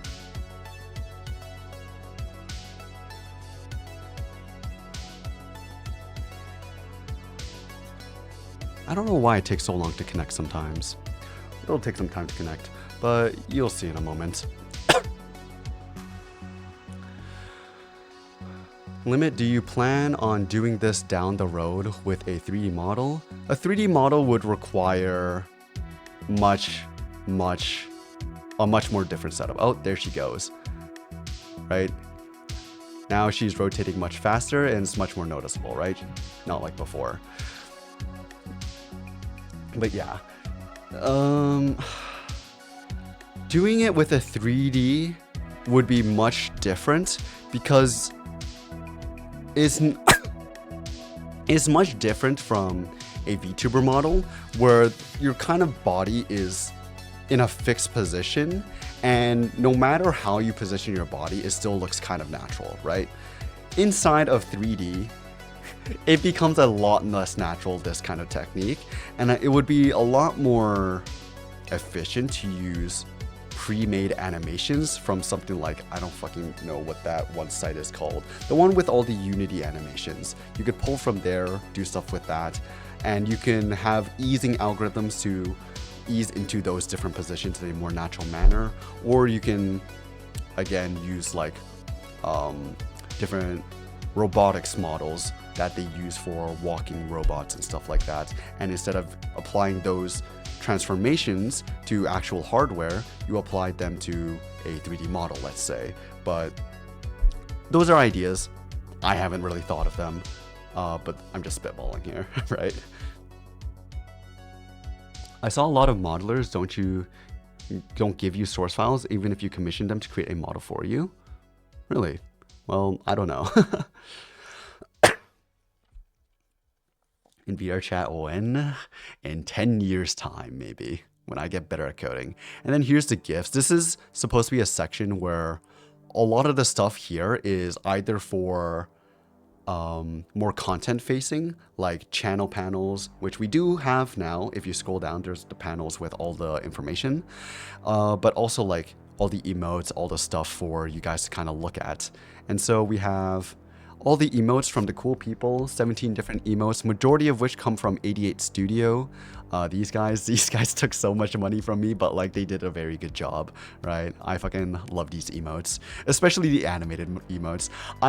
Low-key, I want to get Discord Nitro just so I can use my own animated emotes, because it's so fucked. I paid money for these emotes and I can't even use them myself. But these emotes are great. I wanted this bonking one because it's like, you know, when you have to smack a TV to get it to work, you gotta smack Irma to get her to work. But you also have like the Irma can't load, Irma Gigabrain, Irma Heart, Smug Irma, Sleep, Woke, all that kind of stuff. This is just so nice. Get Nitro and boost the server, I'll boost my own server for real. You know what? Fuck it. I'm an oiler. I spent, what, 4 or 5k on Irma V for her debut. I can spend $5 on the Discord. You said it was 88 Studio? Yes. If you scroll down, you'll see the Twitch panels. That lists all 3 artists that contributed to the emotes, and 88 Studio contributed the bulk of them, 15 of them. But then you also have headbangers, RGB headbangers. I know you guys wanted your fucking jiggle physics. There you go. This one's pretty fun. But my favorite one has to be Pedro. You know that one sound clip we have that's like, it seems so random. It's called Pedro, but it's literally this. This is literally Pedro, except the actual thing is just a raccoon doing it. But this is so fun. I love this emote. Irma Rave, yeah, rest in peace. I need to fix the 7TV integration on this chat. I don't know how to do it because this is a Streamlabs chat. And then we have these great alerts. I don't know how to do the one for the hype train just yet. I'm still trying to figure that out. So this one actually isn't added, but all the other ones are already added and I quite like them, right? You got Irma V eating through all my fucking credits, all 5,000 of my dollars. Oh my god. You got her hugging all of the subs. She pretends the thrusters are the subs and then raids. Oh my god, this was really nice. Reload the page? What do you mean reload the page? And then this one is the panels. You scroll down. I finally did add them. This one's done by Fifi Art. Thank you to her. And then this is Mizuki Claire, right? The second person to really embrace the kind of space theming here. She started off by doing this eye banner, which honestly, look at it, guys. This is like this is so cool. This eye banner is so cool, bro. But she also did this signature as well. This took a lot to get going, but at the end, I think it did work out pretty well in the end. Like the banner? Yeah, the banner is super cool. I wanted to use it for a lot of things. Specifically, I'm probably going to use it to replace the eye banner we have in Project Vita, right? The one that was J.E. Ison's eye. Instead, we're going to replace it with this one. I originally did also want to use it for stuff like YouTube and the Discord banner, but it wouldn't fit properly in a cool way. So this... although I really do like it, it is kind of hard for me to find places to use it, but I'll just use it as a generic art asset from every now and then. And this is a profile picture by Sugary Dolly. I'm just giving this to you guys as well, but I am using this on my side too, as her profile picture for various stuff like her Discord bot or her, I don't remember if I'm using this for her X or not, for her Twitter account. But this is just a generic profile picture. Again, all of this is like uploaded for you guys. You guys can use it if you want as well. And this one, oh my god, Scalizo. When I thought Scalizo took my money and ran because they were radio silent for like months. And then they dropped this bomb on me. And I was like, holy shit, bro. This is peak. This is fucking peak. After stream, I did joke, and I did like prompt to Irma to joke like, oh, I can probably already tell Limit has this as his phone background or some shit. And originally I didn't, but then I was like, you know what, fuck it. This is my creation, I'm doing it. And so now this is my phone background. It's so cool. It's so cool. This is also uploaded inside of the GIFs zip file. And I might use this as the background for her framework desktop as well. The Muse Dash is so Muse Dash coded. I really do like the Muse Dash art style. Say what you will about how Gunner coded it is, but like the art style is really good. I really like this more minimalistic kind of punchy pop art style for anime. It's just so cool. There was a lot of other artists that I saw also had this style that I did try and commission, but they were turned off by the fact that, well, this is an AI VTuber, right? But I'm glad that Scalizo ended up working with me because this is just so fucking sick. And I'm glad that a lot of these other artists also decide to work with me, even though this is inherently AI stuff, right? Scalizo art's so good. This is the new schedule. You saw it. Oh my god, I love this schedule, especially since it does integrate Scalizo's art. But like, this is the same artist that did my old overlay as well as my old schedule. This is by Limon Saida, or Limon as we call him around here. And he did a very good job with this. Very much in theme with her high-tech kind of style. High-tech, but I would call it retrofuturism. There's a lot of stuff. Okay. There's a lot of stuff that I've researched into trying to build a theme and kind of brand style for her. It's not concretely set in stone yet because I'm bad at organizing my information, but like, I would say maybe in a year's time, we're gonna have a pretty concrete style for Irma V, right? Right now it's still all over the place, but I have something in mind. But this is very cool, right? You got the incoming transmission, like it's a fucking warning HUD banner. You got the chromatic aberration, if you look at the top one. Half-tone gradients with more chromatic aberration on the dual ones down there. You got the different styles. This is really cool. I will say though, it is 10 times harder to make a schedule compared to my old schedule, because like, oh my fucking god, the amount of little text elements there are and the amount of options that I have. It used to be, oh, do you want to be offline or online? Okay, you want to be online? Just edit the text. This one is like, which of the 4 different variants do I want? Oh, you want this variant? Now you gotta copy paste it, move it to the correct position on the guideline, and then now you gotta edit the actual text. But the text is a custom text, so you gotta download it from Google Fonts.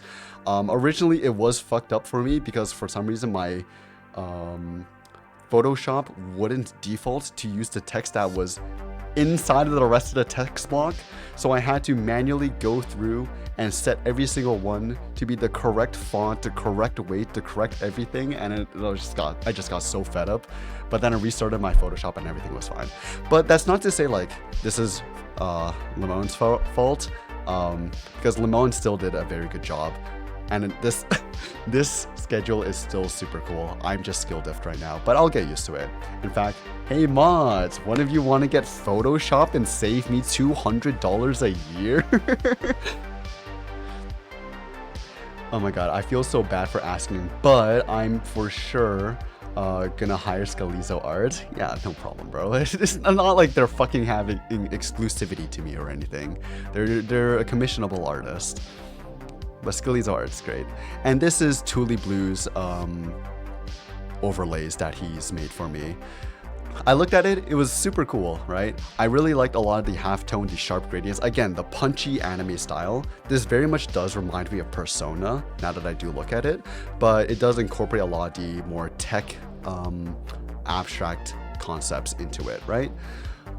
We might change out at least the just chatting overlay because I have been playing around with some stuff behind the scenes.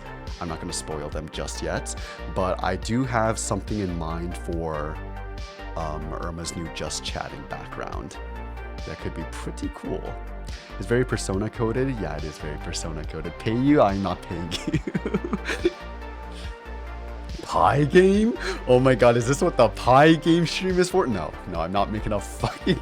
I'm not making American Burger Bonanza 2 as her fucking background. Yo, you know what would be a cool idea? For a just chatting background, we make it a game. And you guys can play the game inside of chat during just chatting streams. Oh my god. Shadows, you're a genius. There's potential there. There's potential there. Sad, very sad. Lux and Shadow should get paid once I'm in the green, okay? I need to first take care of myself before I can take care of others. I've eaten nothing. Okay, in the last 2 weeks, I've eaten non-frozen, non-canned food twice. And both times those were hot dog sausages that I just boiled and ate. Literally after the stream with Irma V's debut, I was like, I'm so happy. I'm gonna celebrate with a actually cooked meal. And then I posted in mod chat and it was just 3 hot dogs in water.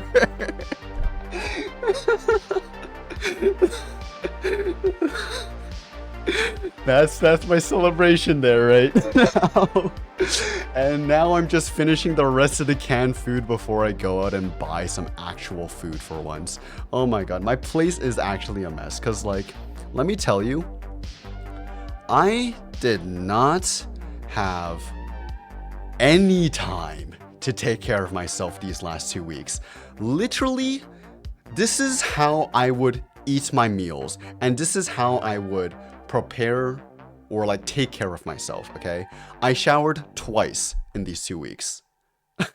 Okay, first of all, I didn't even change clothes. I like had a button on pajamas that I normally have like one button off the top, so it's like kind of showing my chest a little, but at some point, I don't even remember when, I just buttoned it up, and when I took it off to shower the one time, I got stuck and I was so fucking confused until I remembered, wait, when did I even button this up? It must have been days ago.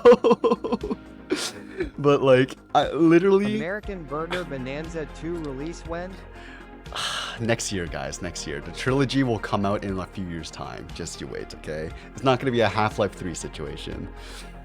But yeah, literally, this is what it would look like. I would wake up after 8 hours of sleep because if I knew if I didn't get 8 hours of sleep, I would have crashed and burned during these 2 weeks. So whether I wanted to or not, I slept for 8 hours.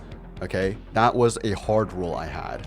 But another hard rule was no caffeine, no soda, because that would also, because of my past experience, that would just make me sleepy, right? After trains, I can't drink caffeine and feel the same energy anymore. I'm just like dead. So no caffeine, but I did get 8 hours of sleep. The moment I wake up, I take one step on the floor and then another step into my chair. And then I turn on my 2 PCs and I start working. Okay, I start working for 6 hours and then I'm allowed to take a washroom break. As I go to the washroom, I take a pan and I put it into the sink and I start running water under it with some soap, and then I go to the washroom.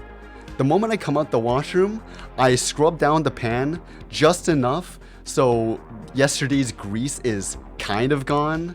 Most of the time it wasn't completely gone, and then I put it back in the stove, open a can or rip open a frozen meal, throw it in there, put it on medium, and I go back to work for maybe an hour. Okay, I come back once I hear that it's finished cooking, I take the meal, I eat it while I work. This is my setup. I didn't clean any bowls. I didn't clean any spoons. I didn't clean any fucking utensils or spatulas or anything. I didn't even clean out the fucking cans, okay? I just got cans and bags strewn all over my fucking counters and the floor. I haven't taken out the trash and fucking... I'm actually a hobo in this place, bro. I'm living in a fucking hoarder's house. And you question why you got sick. I got sick before this. I haven't recovered because of this, okay? My lungs are still weak because I've just finished washing the mold off of half the plates.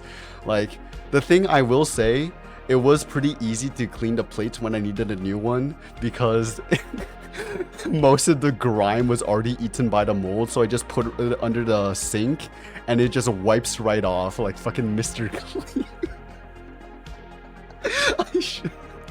I'm like exposing myself way too hard. But this is the lengths that I went to actually code for 8 hours a day and sleep for, no, to code for 15 hours a day and sleep for 8 hours, okay? I only had 1 hour to take care of myself, and that was to use the washroom and to maybe focus on cooking and eating my meal. That's it. Also, the only times I got water was when I go to the washroom. But like half the time I wouldn't even finish drinking the bottle because I would forget to drink. It's just normal for a limit at this point. Literally, like, the grind set, bro. I don't know what to tell you. After trains, I've changed. I've become a full workaholic. Actually, no. No. I would say I've regressed into being a workaholic. When I entered university, I was like, or like from high school into the first year of university, I was a workaholic. How many steps a day you got? Probably like 10. On God, like 10.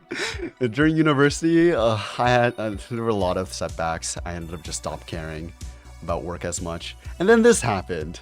Now look at me. I've regressed into being a workaholic again. I will say I'm having more fun doing so, though. It's for sure not in the double digits. It is for sure not in the double digits. Considering the fact that my bed is like 1 step out of my fucking desk, and I live in a tiny studio, I'm not getting much steps. My steps are coming from going to the washroom, which I allow myself 2 washroom breaks a day, right? We don't drink water, so we don't go to the washroom. We don't eat, so we don't go to the washroom. In fact, I'm pretty sure I was constipated for the last week. It's fine. Like, my body had such a visceral reaction to eating the hot dogs. I think I got food poisoning in the middle of the night. It was bad. I need fiber, man. Oh my god. But yeah, I literally before stream today, I did spend some time to clean up my place. So I've cleaned up my place. I still got a bunch of garbage bags in the kitchen, but hey, at least my garbage bin is empty. My compost bin, let's not talk about it. I think there might be a couple new organisms growing inside of there. It's fucked. I got a lot of stuff I need to clean up. And also, I don't know how, I think I'm shedding sand. I have like a skin condition, right? That gives me really dry skin. That's like normal, right? I would say it flakes off, and I can tell when I've accumulated a bunch and it's come from like my body, right? But for some reason, under my desk, I keep finding like piles of sand, enough for me to like kick around as though I like drag sand in from a beach, like by a bucket load all over the place. And I'm just like, where the fuck is this sand coming from?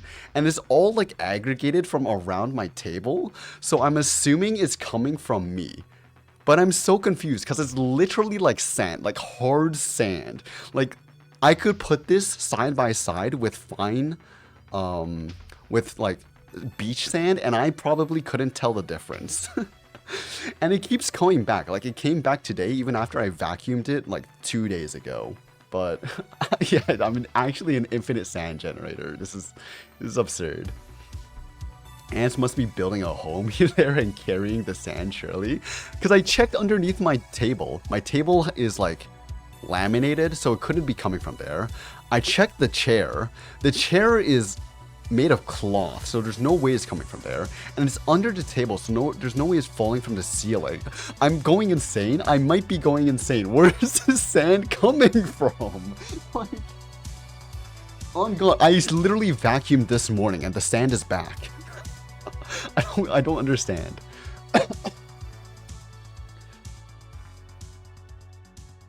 Oh, I wanted to ask, do we have any of the Discord mods in the stream? I'm sure. Oh, you got banned. You don't know why. You stop going to the beach. I haven't seen the beach in fucking years, man. Actually, no, I went during the summer, but still, I haven't been to beach in forever. There ain't no beaches in Germany. What else? What else can I talk about?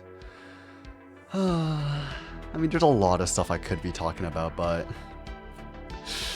if I were to talk about everything that happened, I would be here literally till 5 in the morning.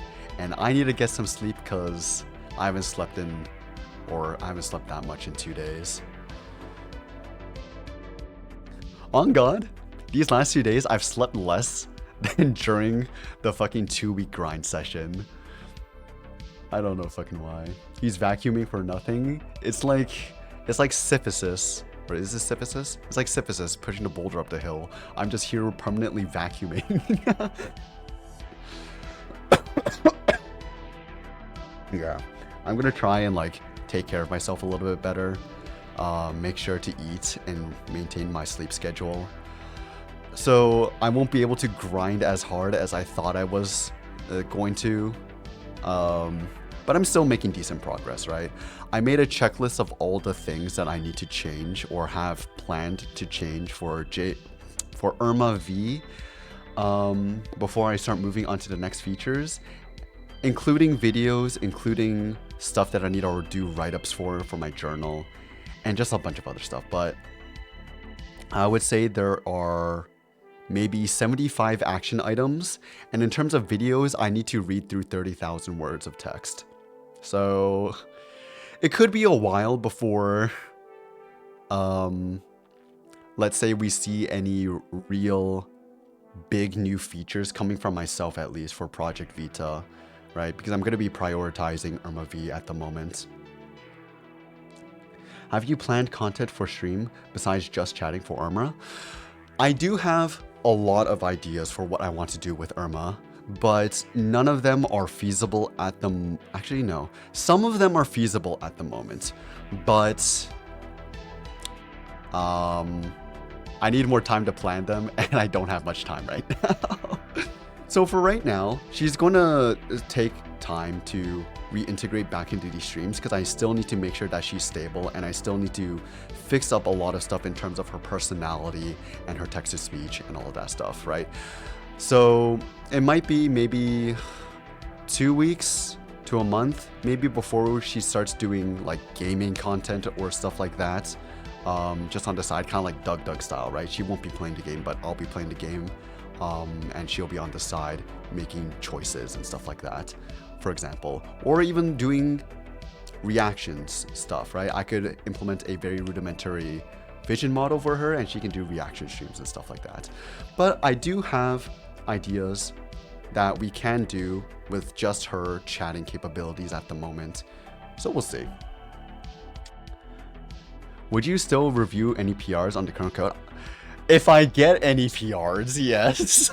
Brother, I haven't been getting PRs at all. My last PR was my last PR was from Shadows, and that was a dependency change, and I approved that basically immediately. But my last PR before that was basically some guy coming in from the MCP, not even the actual letter C, but just C, Vision C.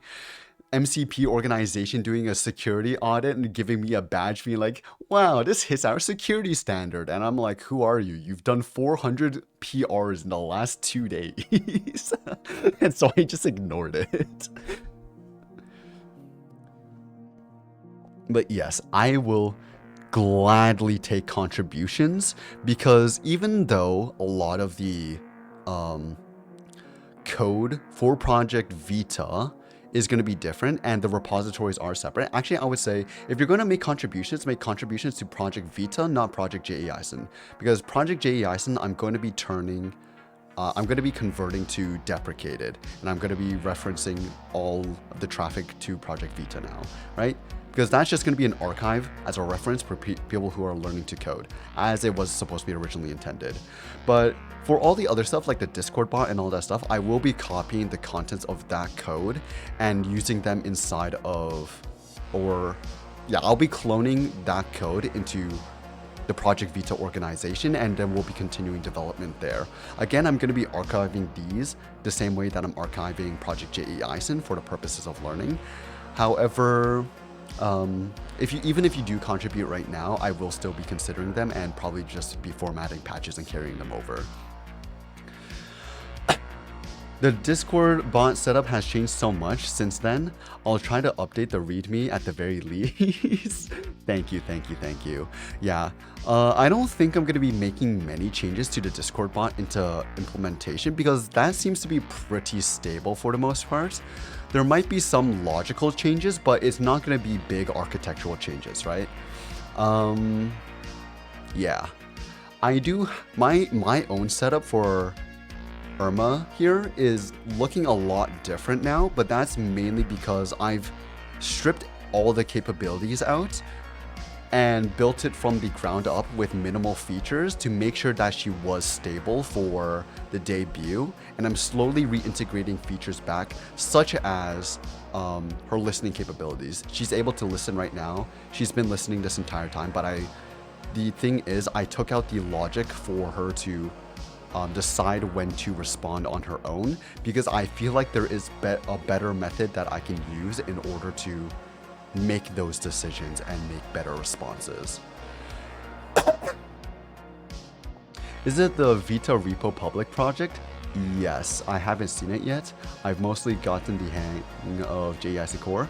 Well, they're exactly the same thing, but I'm refactoring Project Vita as we speak right now. But the general layout of the architecture is going to be the same. It's just that we're using different technologies to make it a little bit more maintainable, right?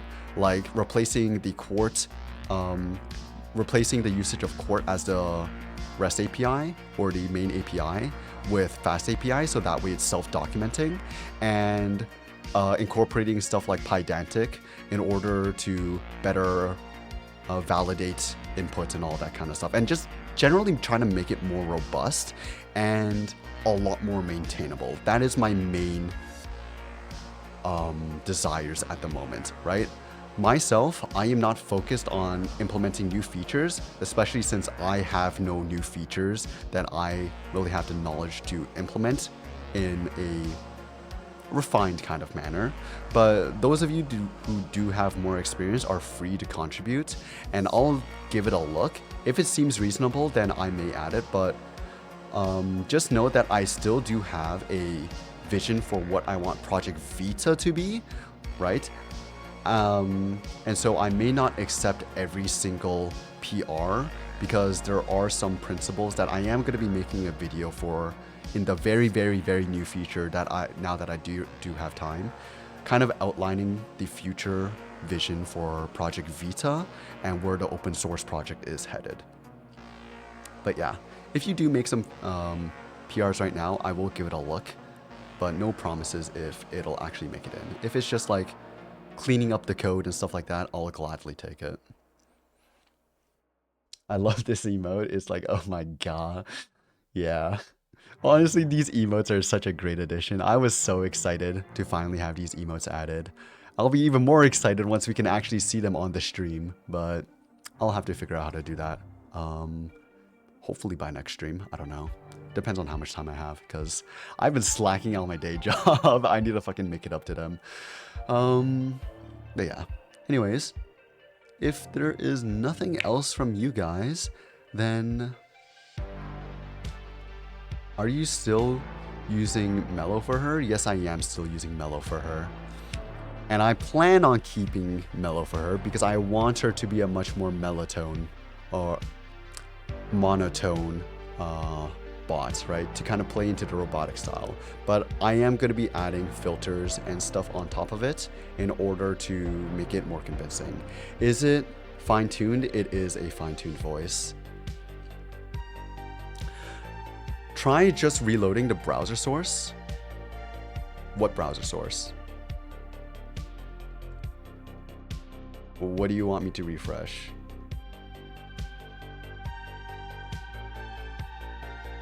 In OBS? Yes, but like I have a million different browser sources. Which one are you talking about?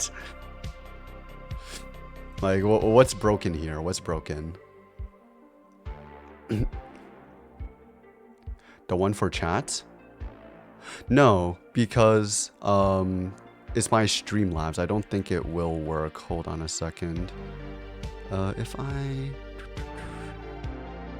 overlay, refresh, because I don't think it will come up, right? Try spamming some emotes.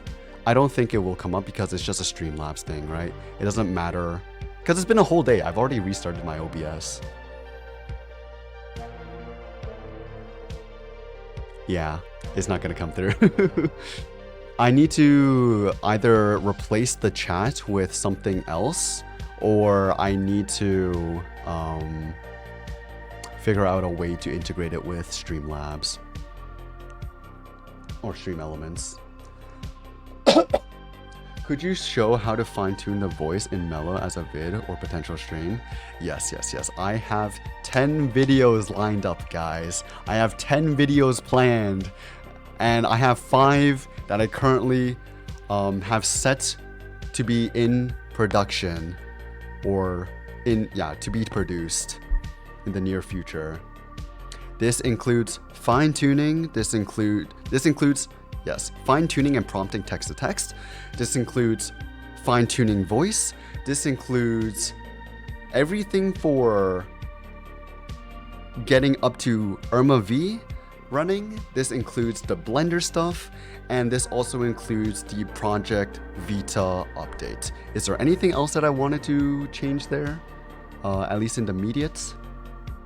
No, that's the immediate. Oh yeah, and I also need to make the highlights for Irma V's debut stream. Right, there's that, but that's like a nothing burger by comparison. Honestly, I need to hire a fucking editor.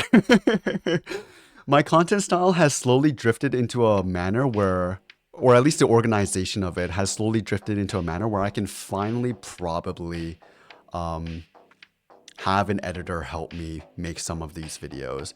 At least for the Irma's content, right? For my content, I still don't know because like it's still very technically heavy and there's a lot of things that I want to illustrate in specific ways. Plus it's expensive. Once I can actually like find a way to sustainably fund staff, oh my god, production quality will skyrocket, I promise you. Wait, brain, I can't DM you limits? You can send me a message request. That's fine. Maybe it's the animated ones that don't work? I'm not sure. Aren't these like from Better TTV? Like Better TTV and Twitch, I think have integration with Stream Elements. I don't know if 7TV does. Or maybe it's because they're not public? I have no clue. I'll figure it out after stream. But yes, I have... Hold on. Yeah, I have other stuff that I need to make as well. Like I have videos for V2 Python, my opinions on vibe coding, the Pygame stuff, Ricing, which I will be continuing in the near future. There are some extra stuff that I want to do for Ricing. And I promise you it's not going to be very generic like last time. And there's also going to be explorations of topics that I haven't yet actually finished exploring yet. But yeah, I basically have 75 action items that I need to complete. 75? 75 might be an underestimate, I'll be honest. Because there is a lot of little stuff here that I need to fix up. Could you say what method or how you're gonna give her vision and implement it how exactly? Right now, I don't have much experience with vision models, right? So I can't give you a good setup right now, but I'm gonna give you the setup that I plan to just scrappily put it together for some content for early streams, right? I'm just gonna use a model a separate model such as Moondream, for example, right? We've explored using Moondream 2 in the past, and I plan on maybe using that or a similar model separate from Irma V. And I'm just going to be taking screenshots or have a tool to take a screenshot from my system and send it over as a different endpoint, which will be encoded into plain text and inserted into the conversation as context, right? That's kind of what I plan. And that is generally how you would do it, but you may also play around with having a straight up multimodal model that already has vision tokens inside of it and incorporating the vision tokens inside of a chat template, right? There are some models that do this already, I'm pretty sure. I can't name any off the top of my head. Although you have to be careful because some of them only work by having one image in the conversation, and that would be at the very top.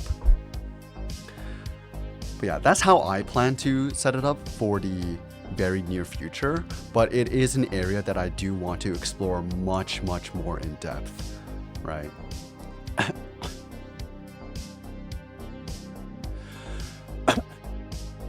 No, I can't DM you because I can't know your Discord, and I can't look it up because I can't join the Discord. I mean, you could go to one of the videos and just look for limit can't code or limit can't code descriptions, and I'm pretty sure it's there. Yeah, but it is to my limit, or as some people call it begrudgingly, Tommy limit. Ugh, who the fuck is Tommy? Does she have long-term memory yet or no? No. Like I said, her features right now are very minimal, and it is only just enough to give her a personality and to really just talk on stream, right? She has no memory, and I don't think memory would really serve her too much at the current moment. Besides, I'm going to be logging all of her responses and all of the event data anyways, right? Because I am going to be using her responses here to kind of help build out my data set iteratively over time, at least during the beginning.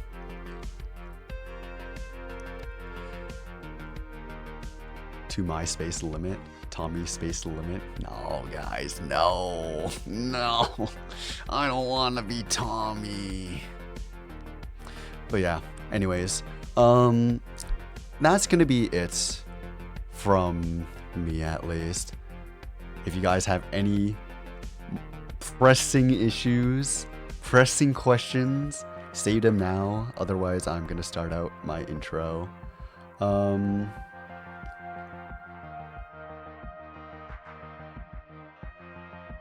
If there's nothing else, then, well, when will I get paid? You're not going to get paid, Shadows. I'm sorry. Not until we start making some money. Not until Irma starts making some money to pay off her debt. How about that? Anyways, it's Nezzy. I think I'm late. Brother, you came right at the end of stream. Oh my god. Anyways, Irma's going to be streaming tomorrow, doing a just chatting stream.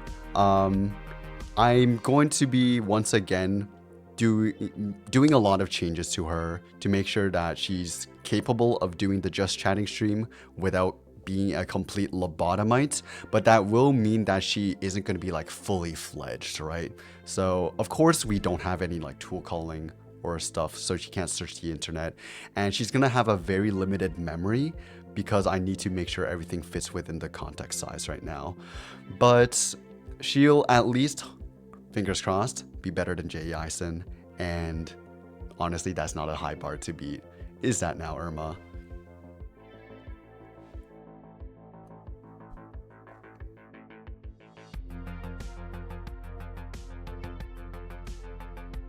Hey Limit, you're always full of surprises. First it's new UNX for Tensor Tech, then a last-minute stream break, and now I've got to fix your financial woes. Not sure what these programming gods have in store for you.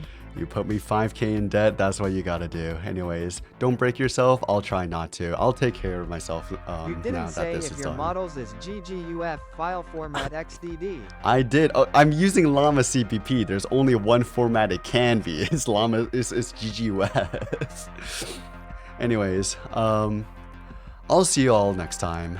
Thank you so much for continuing to support me, even during these scuff times. And I hope that you continue to watch and cheer Irma V on as she continues to grow past being JEISN and into the many years that I have planned for content-wise. Anyways, I'll see you all on Thursday during her Just Chatting stream. Fingers crossed that it goes well. I'll see you all next time. Thanks for watching.